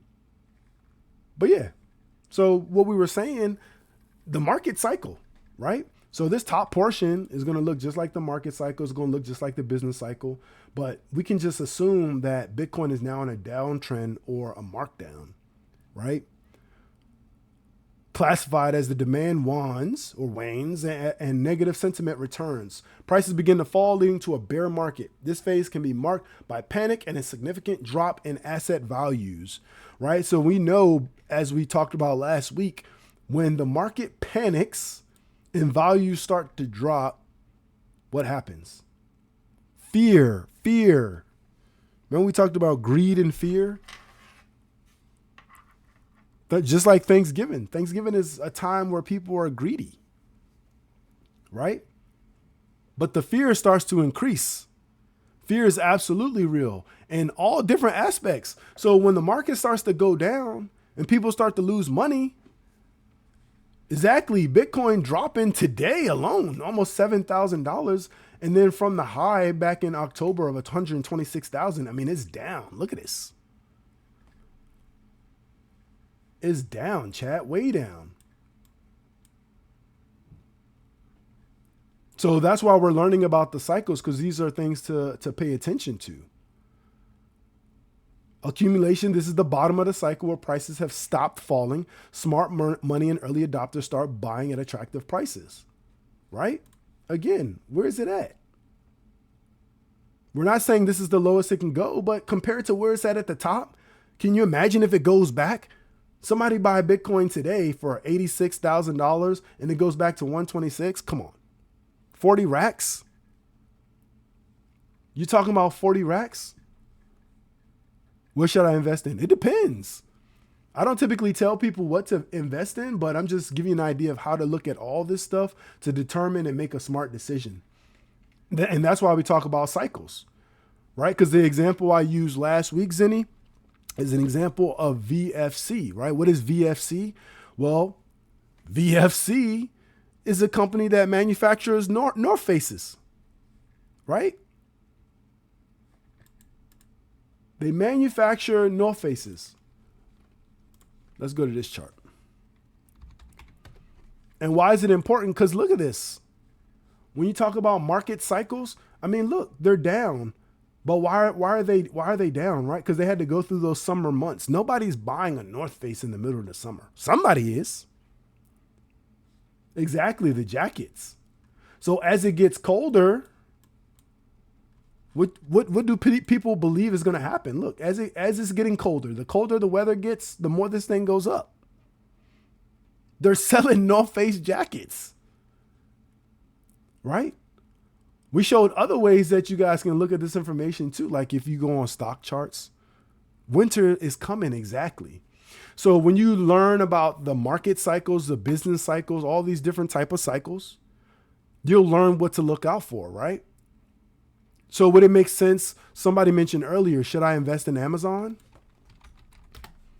Well, you got to think about the cycle, right? Amazon is down at the moment. Will it stay down? We don't know how low it's going to go. Will it go up? It's a possibility. If we tried to compare what Amazon's doing today, roughly around this time last year, so here we go, November 2025, where were we in November 2024, right? November 2024, they ran up. Why? Because of stuff like Cyber Monday. What's today, chat? Look at this. Look from the chart. This is December 2nd last year, a Monday, and right after that, it started running up. Cyber Monday. And then now look where we are. Cyber Monday. I'm not telling you to invest there. I'm just saying if we watch this stuff, because it always goes up, it always goes down, and it tends to follow the market cycle. The business cycle told us right here. The stock market will almost certainly reflect it, right? Most people won't immediately realize that the country is entering into this period of a business cycle, which is contractions, but the stock market will almost certainly reflect it. First year, I didn't participate in all of that. Yeah, Amazon not going nowhere. Of course they're not. Amazon is going to start selling cars in like a couple months. They might be selling cars right now. They're not going anywhere. Right? So these are the things that we pay attention to. And this is why all the different cycles are important, right? Markup. Momentum builds as more investors enter the market, driven by early interest. This is the beginning of a bull market characterized by rising prices and growing confidence. People are going to get more and more confident the more and more money they have in their pocket. That's why a lot of retail investors blow their accounts up. Because you start making hella bread, you make more bread than you ever made. Somebody who's used to having $500 in their account all of a sudden got $2,000, $3,000. They're going to blow it up because they're going to be like, it's time to go all in. Well, you're going to get caught in that market cycle because now it's time for the market to have a downtrend, a markdown. Exactly. Just built up the AI team too. Anytime we look at the morning articles, right? CNBC is where we like to go for our morning articles. I mean, how many weeks in a row, chat, are we going to read, OpenAI or something AI or this AI? I mean, it's going to be like that. You learning. Shout out to that. You know what I'm saying? Again, this is financial entertainment. I'm not licensed. I'm not certified. I'm nothing. I'm a nobody. But I can point you in the right direction and you could do the research.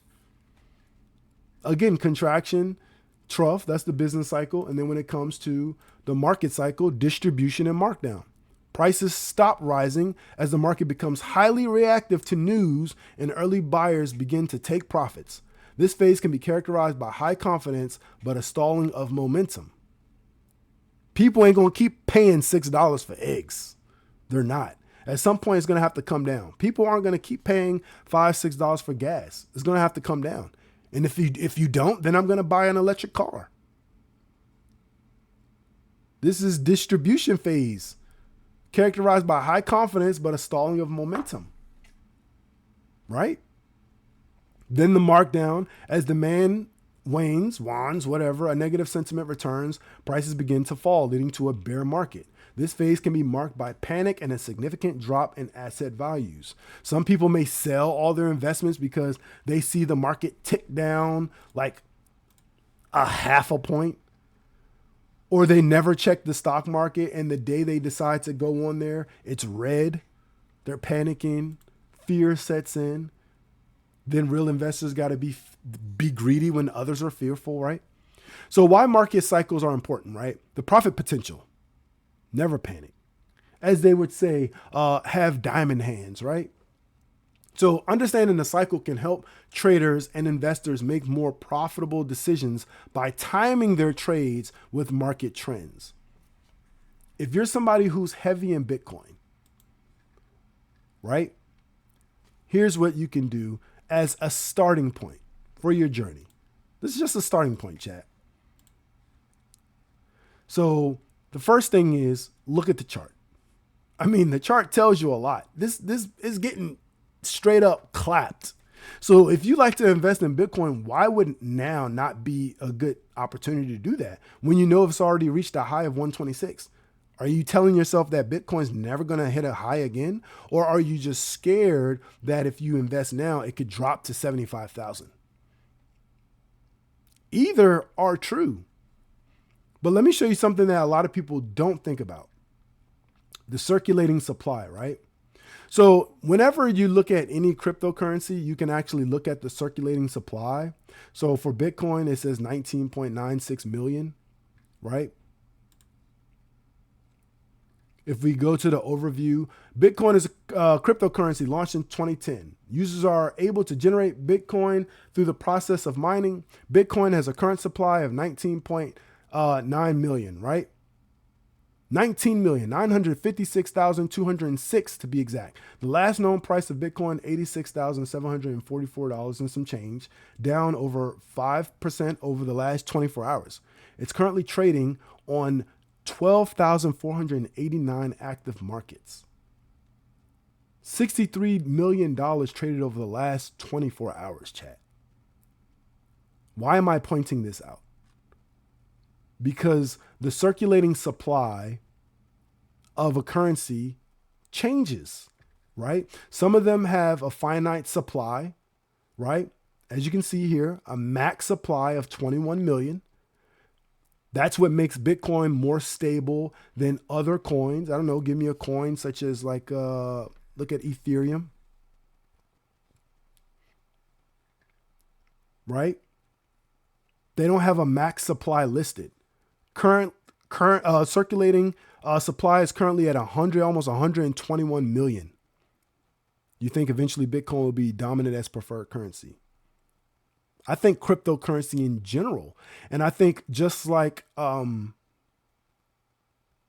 country currency. So if we think of dollar, yen, euro, how all these kind of coexist, I think it'll be the same for cryptocurrency. So yeah, Bitcoin may be the dominant, as for example, the euro or the dollar could be the dominant in different scenarios. Bitcoin would be the dominant, but will it be the dominant forever? Depends on where you are. Bitcoin may be the dominant in America. And then you may go to Europe or somewhere and they say, well, Ethereum is the dominant here, right? So I think it's going to operate the same, but the thing you pay attention to as you decide whether you're going to invest in cryptocurrency is the circulating supply, right? Because if folks just know simple supply and demand, right? Supply and demand, let's bring up a simple graphic to kind of take our point home, right? Here's a simple supply and demand chart here, right? Okay, so here we go. So the more supply you have, right? The price is higher, but what happens to the demand? When the price is higher, the demand is lower, right? So they're inverses. Because if, for example, there's an endless supply of Air Force Ones, right? If you got somebody collecting all little baby Air Force Ones, right, chat?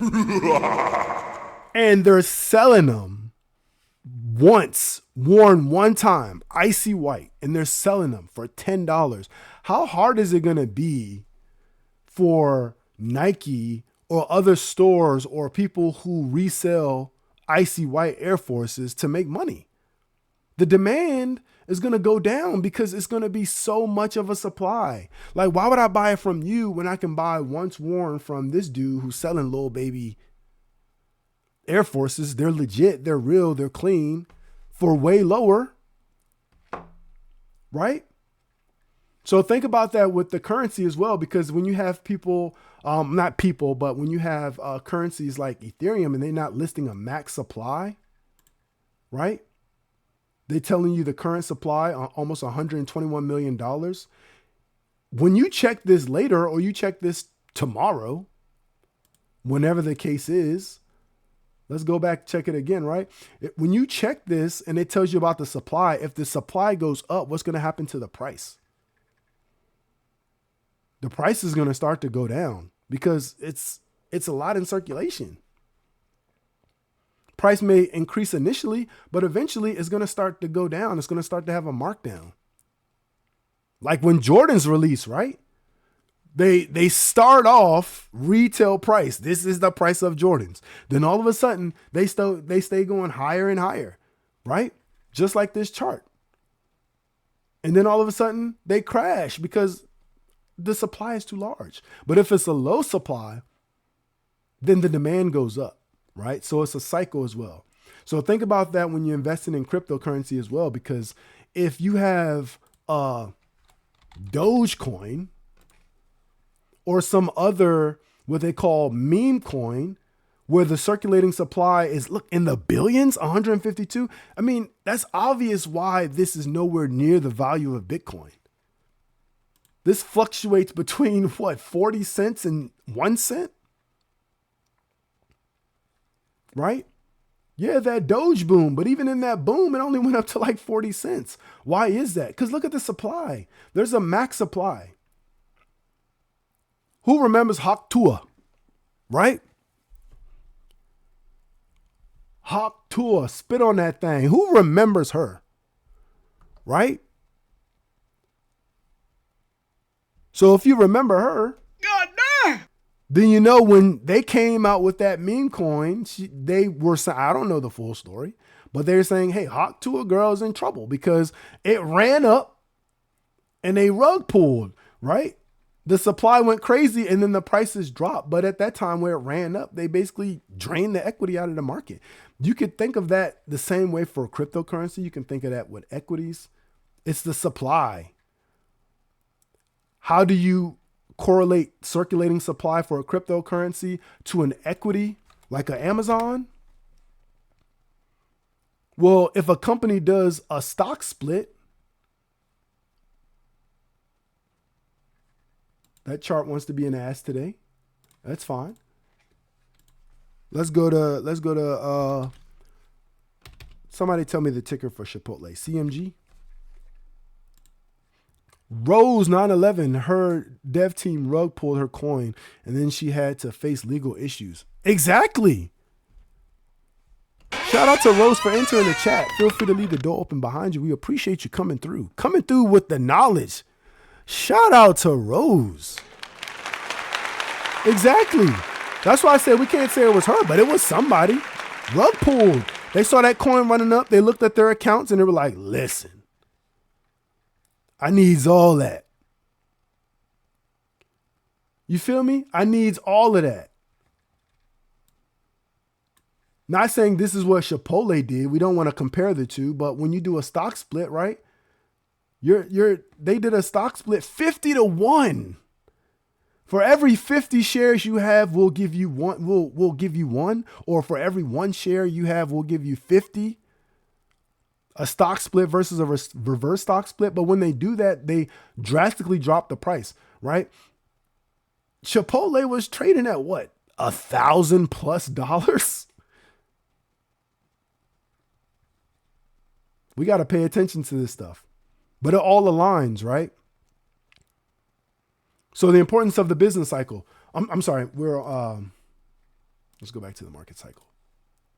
So profit potential, why market cycles are important. Understanding the cycle can help traders and investors make more profitable decisions by timing their trades with market trends. Saw some charts and wanted to see. Shout out to that. I'm a variety streamer. I'm True Key Man. You can call me True. I'm not certified. I'm not licensed. We're just doing financial entertainment.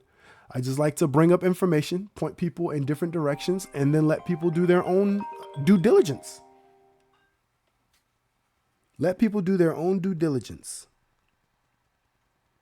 Right? Information that people would otherwise not know how to locate. And today we're talking about different cycles. So we talked about the business cycle. We talked about the market cycle. We're going to talk about the social media cycle, but they all look the same. I do both. I invest and I trade. Different frequencies, different timelines. Do I day trade often? No. Have I day traded before? Yes. Shout out to Zenny in the building. Of course, appreciate you coming through. You know the vibe. So yeah, so we started, weeks and weeks ago with the very basics, like what is a stock? And we're basically learning together, right? But I always tell people we make assumptions here, but always make sure you double check the information. Don't believe anything I say. I'm a nobody. What's next in the market cycle though, Chad? Risk management. It can inform decisions about portfolio allocation. So for example, investors might increase bond exposure during the distribution phase and add equity positions during the accumulation phase. Right? So that's what they mean by the best time for buying. I know this chart is small, but that's what they mean by that. You want to buy in this stage one, this accumulation phase, so that way you're already in position for when a company starts to run up. Right? You really just want to average over time, no matter what you're investing in. You can be investing in Pokemon cards, right? It doesn't matter. Investing is investing. You can be investing in clothes, jewelry, whatever the case is. At the end of the day, you still have to know the market cycle. Because at some points, you may pay more, for example, for a Rolex. And other times, you may pay market price, right? I saw a video earlier, somebody was talking about Escalades, how Escalades are going for $184,000. It's like, that's crazy. Crazy. And some people get caught because they don't necessarily understand the market cycle. They're like, yo, I just want what's new. I'm going to go buy this $184,000 Escalade. And then they're shocked when that same Escalade a couple of months from now or the next year, just as new, got maybe 1,000 miles on it, is now selling for $90,000. You're cooked, brother. You lost 50% of your equity. Why? Just because you didn't understand the market cycle? You know what I'm saying? Like now, if you're treating yourself, sure, go ahead. Drop the bread. Buy the brand spanking new. But unless you're keeping it or using it as an investment for something in particular, why wouldn't you just buy a year older?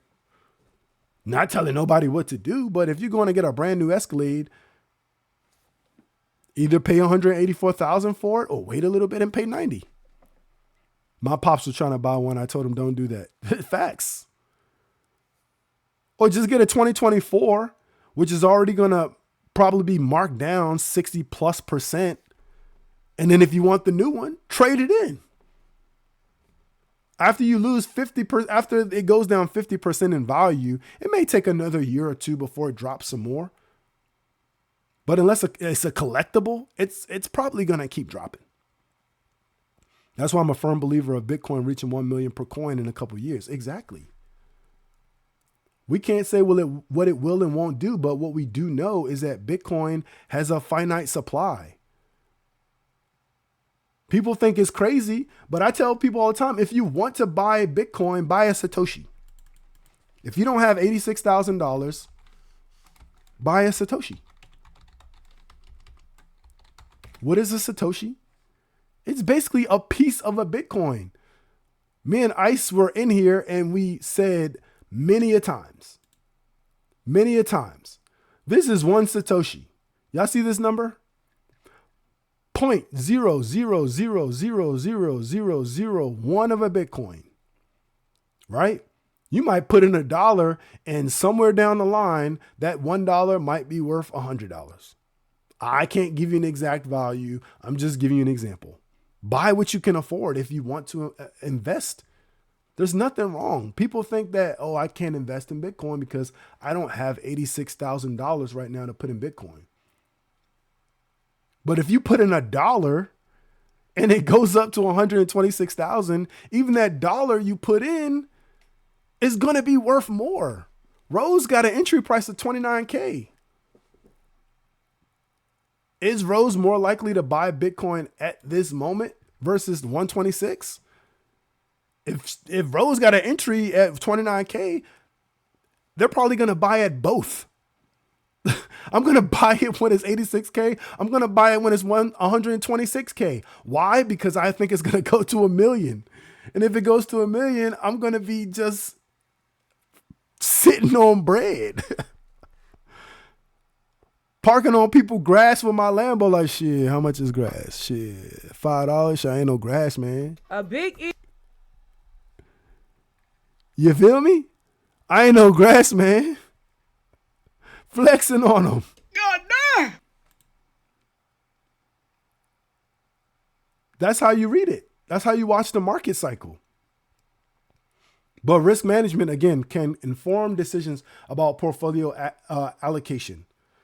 So in this example, they use bond exposure, but that could be anything, right? You could use many things as a form of risk management. A lot of people just use cash. They're like, hey, I see the market is in stage 3. It's in distribution. It's in the distribution phase. This Amazon chart is cooked. It's in the distribution phase. And to prepare for the markdown, I want to mitigate my risk. How would I do that? Well, I might just sell my position. If y'all think people don't do that, you're crazy. If people don't think when this is up here at 126, people are like, I'm just going to sell my whole Bitcoin position, you're crazy. In fact, it's some of those people who are causing this to go down. They sell it up here, and then when it starts to go down, they buy it back up. They're investing in cycles. Maybe you and I don't have enough money to move markets, but people absolutely do have enough money to move markets. Shit, 126. Yeah, whales, exactly. We talked about that last week. We literally talked about that last week. You can go to sites like Well Wisdom, right? Just to remind folks, you can go to Well Wisdom and you can absolutely find out what these folks are doing. We showed last time, you can literally go to Berkshire Hathaway, who is a whale, ran by Warren Buffett, right? And see what kind of moves they're making. You can see what kind of moves they're making. The top buy, look, Google. Wasn't there an article just earlier this morning talking about how so-and-so was cooking Google? Runway, right? Runway rolls out new AI video model that beats Google. Well, those folks over there at Berkshire Hathaway like, and Google's still on your neck. Top buys. Chubb, Lennar, Domino's Pizza. I think it was Rack earlier that said, listen, I ordered some Domino's and my uncle came through. Uncle got a job. You got Berkshire Hathaway still investing. You feel me? Domino's for sure. Domino's go crazy. My son absolutely hates Domino's. But ever since they changed their sauce from ketchup to actual tomato sauce, they've been cooking. But even when the pizza tastes like cardboard, if y'all remember that, listen, how can you beat a 3 medium pizzas for $5? They did so well. They said, yo, we're going to increase that to $7 per pizza. And people were still buying them. Look at Berkshire Hathaway, a whale, top sales, VeriSign, DaVita, Bank of America, D.R. Horton, Nucor. Look at the holding summary. Apple, American Express, Bank of America. So don't be fooled when you see some of these sales. Coca-Cola, Chevron. Y'all know how they get down. Right? So that's part of the market cycle. So there's different ways to mitigate or manage your risk. One of the ways, again, people manage risk is just by selling their positions, holding cash. Wait till they see an opportunity, i.e. Bitcoin. I'm going to wait till Bitcoin hits 80. And when Bitcoin hits 80, I'm going to buy the shit back up. Right? Economic indicators. Market cycles are influenced by macroeconomic factors like inflation, interest rates, and economic growth and can provide clues about the broader economy.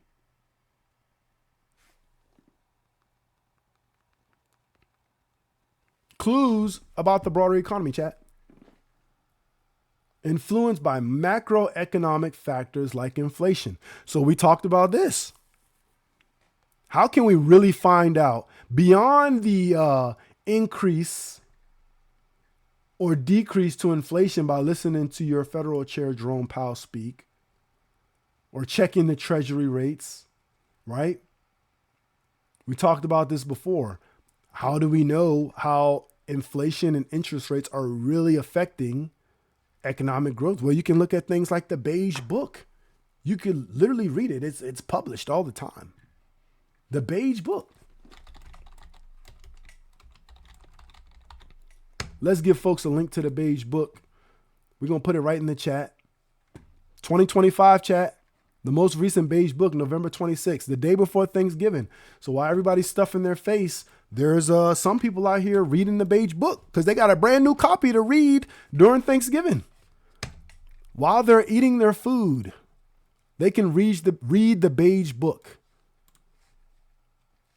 We talked about this before. What is the Beige Book? A summary of commentary on current economic conditions by Federal Reserve District. So you can go to all these districts.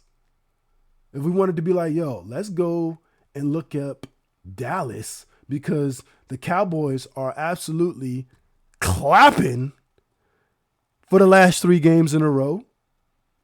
What's happening in Dallas? What are they doing down there? They got everybody in such a good mood. What's down there helping the GM get even more money in his pockets? Well, economic activity weakened slightly. Declines were seen in non-financial services, retail, and banking. Weakness continued in the housing market, and energy activity was flat. The manufacturing sector remained resilient. However, with production growth continuing at a modest pace, employment fell on net and prices increased moderately. Outlooks generally worsened, with contacts citing an economic slowdown, tariff concerns, interest rates, and heightened uncertainty. So when the market or when the people are fearful and you have money, that provides an opportunity. That provides an opportunity. It's time to accumulate.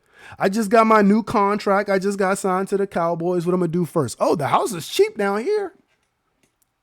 You telling me I can get a 6-bedroom house for $300,000? Dang. Shit, a 6-bedroom house where I came from cost you $2-3 million. Exactly. Exactly what we said. Warren Buffett says, buy in when others are fearful and sell in when others are greedy. Buy when people are fearful and sell when folks are greedy. We literally talked about that last week. The fear and greed index is what they call it. How do you know when people are fearful Well, you check the fear and greed index. And I know I talk fast. But look at it. Extreme fear. Extreme fear. That would explain why Bitcoin is getting their ass clapped. They were just at 86,000. Now it's at 84. People are fearful right now. Right? Buy when people are fearful. You can literally go here and see exactly what they're talking about. The 5-day average. You can see exactly what's going on. Look at this. Extreme fear for the previous close. Extreme fear for a week ago. A month ago, people were just only fearful. A year ago, people were straight up greedy. So it isn't just a statement to buy when people are fearful and sell when others are greedy. You can literally come here and find out if people are fearful at the moment or if they're greedy. They're literally tracking it for you. So instead of trying to look up an equity and say, I see Bitcoin is down 8% in the last 24 hours, but what does that mean? Does that necessarily mean people are fearful? Well, let me check the fear and greed index. Well, I guess they are. They've been that way for almost a month. Extremely fearful. You feel me? So you can look at these different things to look at economic indicators. Let's switch it up one more again. We got to switch it up one more again. We're going to go to the social media cycle. Folks can see how all these things kind of tie in. The business cycle, the market cycle, a life cycle, the social media cycle. They call it a cycle for a reason.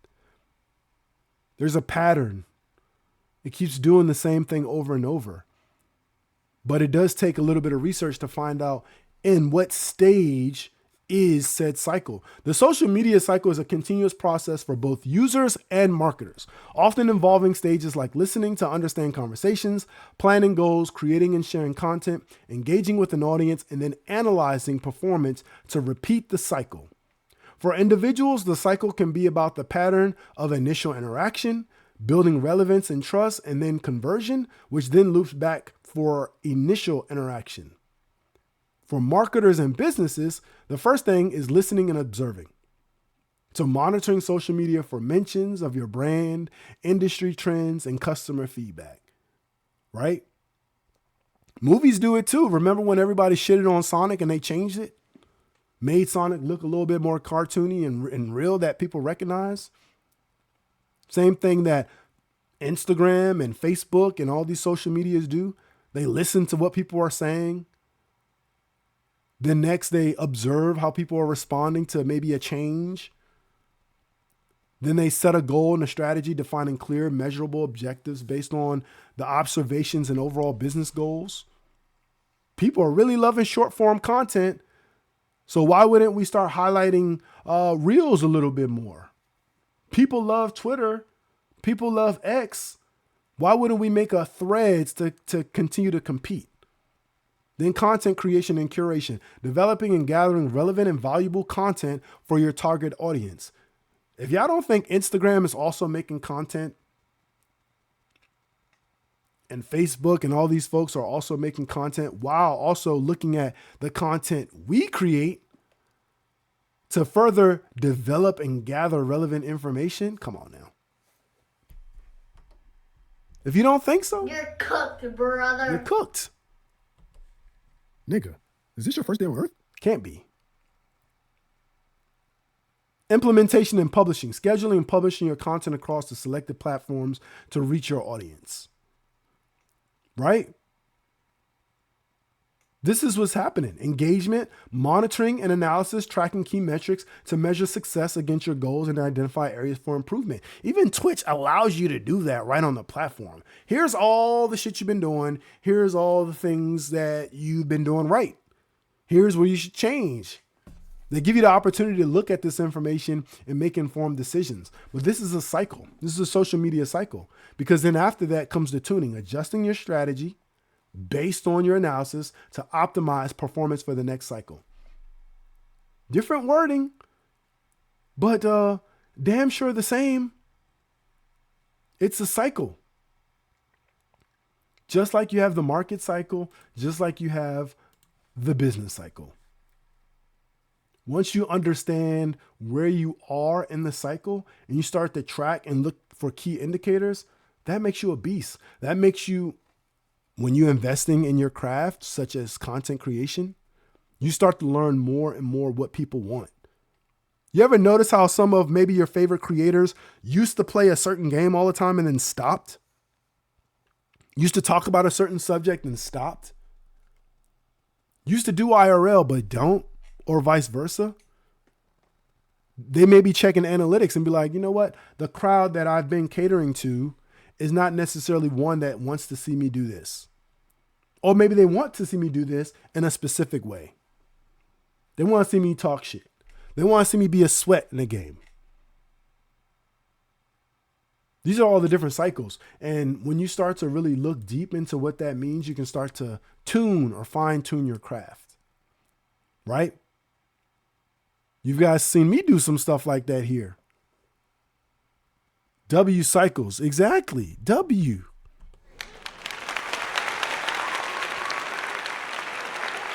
And anyone can always feel free to ask questions. I know I just be talking. But everything we talk about week after week, you can kind of see how this information intertwines with each other. We all refer to this as keep your ear to the earth. Know what's going on. I'm not telling people what to do. I'm just showing you where to look because I haven't done anything special. I haven't signed up for no services. I'm literally getting this information right off of Google. But when you start knowing what to look for and you start to know how to interpret the data, that's what makes you dangerous, right? For individual users, initial interaction, relevance and trust, conversion, and then the cycle restarts. Users first engage with content and other people online to ask questions, gather information, or simply interact. That's like when you saw True for the first time. I did my first stream at the end of May. It was the first time I ever did a live stream. That was the initial interaction. Who was here? I don't know. Nobody? Right? And then relevance and trust, as they continue to interact, they seek content that is relevant and begin to build a sense of trust with the sources they follow. Right? Some people may only show up for True's content on Monday because it's like, yo, True be talking some real shit on Monday. He be talking about the economy and financial entertainment. Pindumer had to be there. Oh, Pindumer is always there. You feel me? Shout out to Pindumer. Pindumer was here for Thanksgiving as well. For those of you who don't know, Pindumer is my little brother. He is a streamer. He's the one who helped me actually get set up on Streamlabs and figure out how to start streaming. So shout out to him. Conversion. This stage can involve a variety of actions from making a purchase to sharing content with their own network, which I think we doing, chat. That's how you share, right? Because if you don't get nothing from True, you going to learn something. You going to learn something. Listen, come in here like Denzel Washington. I'm leaving here with something. When I first started streaming, and for those of you who were here early, what did I do? I literally streamed myself reading the terms of service. What you can and can't do, right? How do you bend the rules? What's acceptable? What's not acceptable? You feel me? But you know, we got to make money at the same time because listen, I'm just here so I don't get fined, but we got to make bread because if you want to start making life changes, you have to think about how do I make bread? How do you support others when you can barely support yourself? The cycle restarts. This conversion often leads to a new wave of interaction, starting the cycle over again. Right? So again, when we're talking about cycles, we know that this just means that things are going to start. Interaction, relevance, attention, validation, trust, transaction, experience, evaluation, affection, infection. Spreading the word, based on this desire to help others adds to your reputation.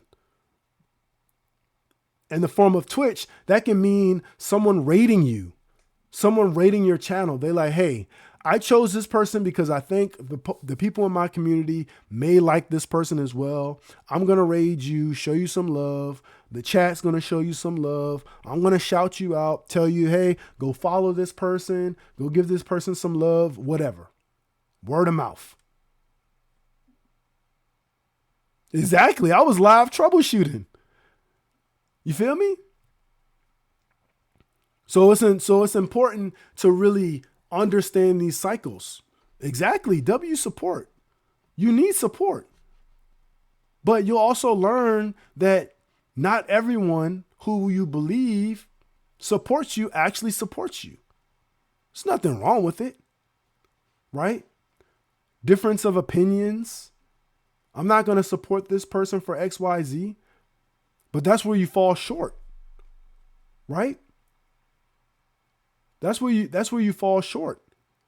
Because there's some people who excel better in certain areas of not only the social media cycle, but the market cycle, the business cycle that you just don't. And whether you agree with that person or not, you lose from not at least understanding or hearing what they have to say. I told people all the time, even people who have one viewer, I go sit in people's chats. I learn from people. I engage more than with others. But you can't assume or think that you're better than anyone because you don't know. You don't know. All you can do is learn. And when you start to learn, you'll start to learn that some people understand some of these cycles. Beyonce understands the cycle of money. Right, chat? Beyonce understands the cycle of money. How do I know Beyonce understands the cycle of money? Because she releases tickets during tax time. Where Beyonce come from? Because Beyonce releases tickets for her concerts during tax time. You feel me? So if people naturally have less money, what time of year do they have the most money? When tax time hit. So wouldn't it make sense for artists to understand that cycle and not say, oh, I'm going to have a concert when everybody's broke? I'm going to have my concert in the middle of Christmas season when everybody's shopping. Like, no, we're not buying tickets to see you no matter how bad we want to see you because we got to buy Christmas presents and birthday presents. And we got to set up for end of the year Christmas parties if you run a business. Whatever the case is, you got a lot of shit to take care of. But tax time? Yeah, Beyonce coming through like, listen, I know you had fun, but let me drop a little something on you. Trust me. Beyonce got a life cycle, bro. I don't want to say life cycle, but Beyonce has a cycle as well, right? When it's almost that time for folks to start getting paid, I'm going to drop a little, here go a little song for y'all. Everybody get excited. Ooh, is this an act 2 or act 3? I'm going to drop another one for y'all. Ooh, that's the vibe she going for. Then all of a sudden, pre-sale. She cooking. Each one of them seats costs your rent.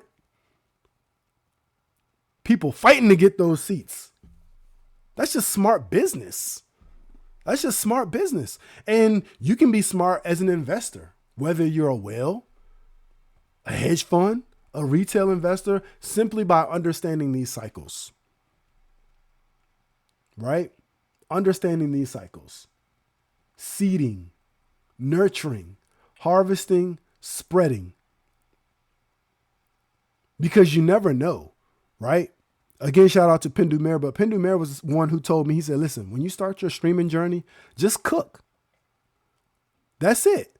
You ain't got to care about nothing. You don't have to care about, you don't have to care about all the little things that people will start to think about initially. You're good. You don't have to worry about the money. You don't have to do none of that. Just have fun with it. Because all it takes is one person to come and change your life. Somebody can come out of nowhere. Bro, if y'all don't think that's true, go rewatch Mafia-thon 3. You never knew who was going to show up. Who knew that Uncle Snoop was going to come through in the chat and give 50,000 gifts? You know what I'm saying? It only takes one person to actually change your life. So, but it does take you to really start tapping in with these cycles. Because when you understand these cycles, you too can sell niggas concert tickets during tax time. You too could, it's not me who's saying it, it's the internet who's saying it, can sell food stamps for 50 cents on the dollar. You feel me?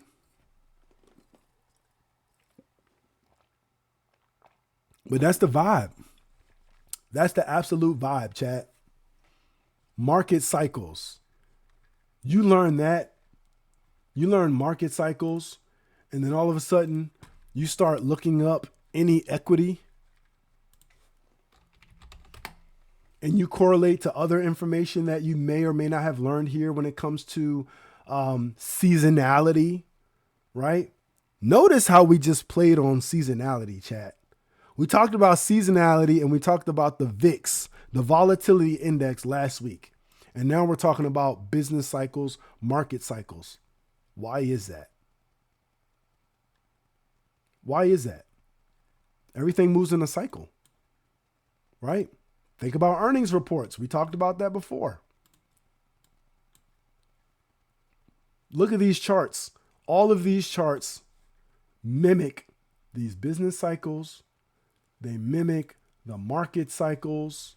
They mimic the social media cycles. All these things mimic each other. You feel me, chat? So these are really important things, I would say, to just make sure you pay attention to. Important things to make sure you pay attention to. Let me go back full screen. Shout out to that WInfo.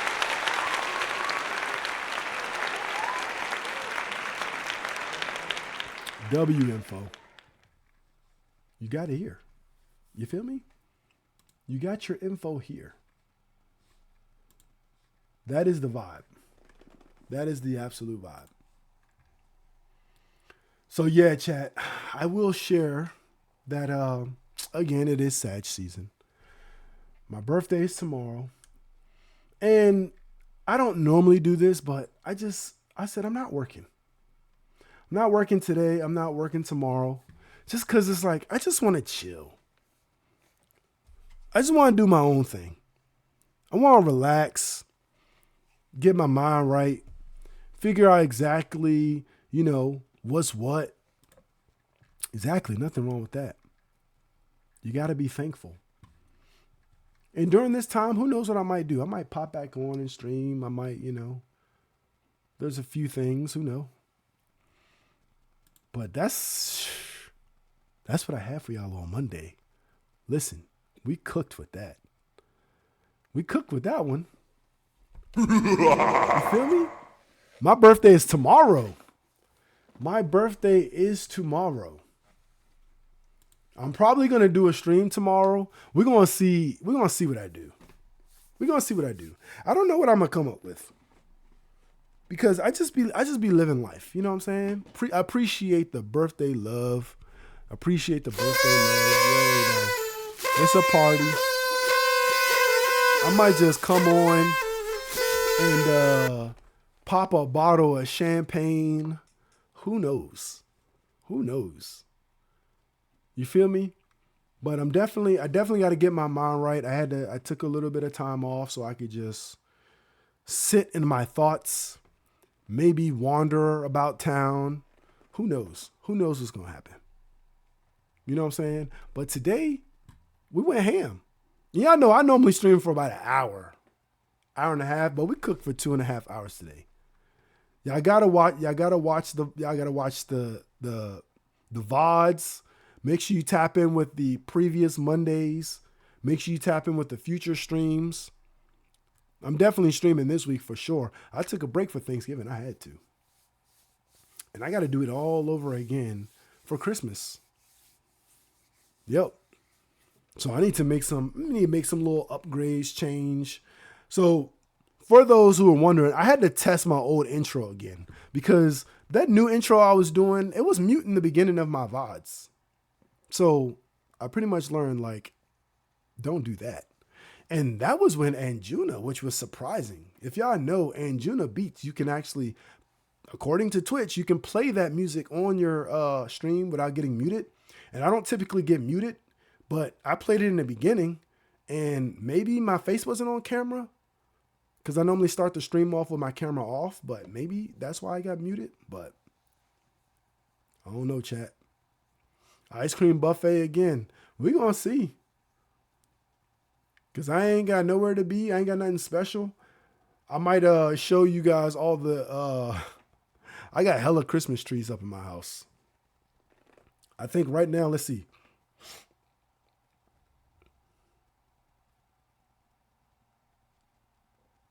I think we're up to maybe 11 trees right now. We gotta finish our decorating. So I may come and tap back in later. But it's Sag season. So, excuse me. I'm going to take some time to figure out what I want to do. I'll probably stream again later. I ain't got nothing to do. I might get lit on stream just because. I'm thinking about doing a one where I don't do a VOD. You feel me? Forced in there. It's a fact.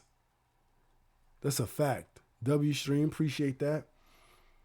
But yeah, that's what I got for y'all today. So hopefully y'all learned something. And y'all know on Mondays, I try to keep it coming. I try to think during the week as I hear conversation about what I could actually tap into.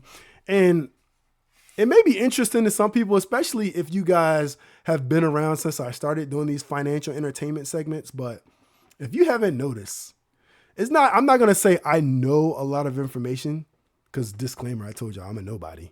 But obviously, I can at least point you in some directions. So if y'all have any questions, you could always do that. But I go back and forth. Some advanced details, some what I call lower level details, because everyone is not in the investing stage. Some people are in the, I need to open a bank account, or I need a checking account phase, or how do I go about this? We talked about all that stuff. I told people how to clear their name off of check systems so you can stop getting denied for checking accounts. You feel me? If you know, you know. Exactly.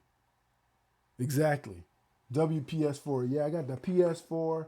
I got the Nintendo Switch. I got the Nintendo Wii. I got the Xbox 360. I got the N64. You know what I'm saying? I didn't hook up my other camera today because I just got back in this room. My computer has been shut down for the last 5 days because I was hosting family all the way up to last night. So this room, if y'all notice, well, I don't got the other camera on, but this room is super clean. I deep cleaned it and moved all the toys and stuff and all that because I had guests in here. You know what I'm saying? So shout out to that. But do me one last favor. Just indulge me. We're going to raid out. Y'all already know the vibes. We're going to keep it pushing. Make sure you support whoever page we end up in because I'm going to find out who live right now. And then when I tap back in live, just come on through. Let's talk. Let's chill. I heard they got rid of the battle bus on Fortnite. So maybe I'll hop back on there. Show y'all how much of an ass of a gamer I am. We're going to see. But other than that, W Vibes, keep learning with me. Y'all already know. Let's turn up.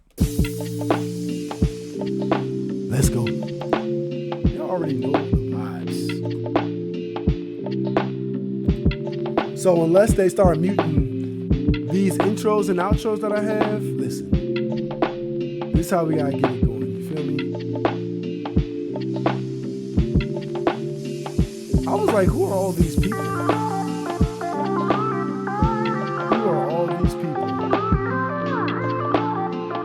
Listen, it's Sagittarius time. It's Sag season. So come on. I gotta go show my guys some love. It's sad season. Come on, chat. Let's go.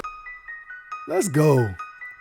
I'm gonna drop y'all in there once that beat drop. Appreciate the support per usual. You feel me? Come back through. When I go live next time, I might be getting lit.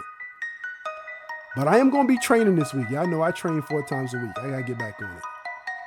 Eating all that ice cream and stuff, bro. Let me go detox my system.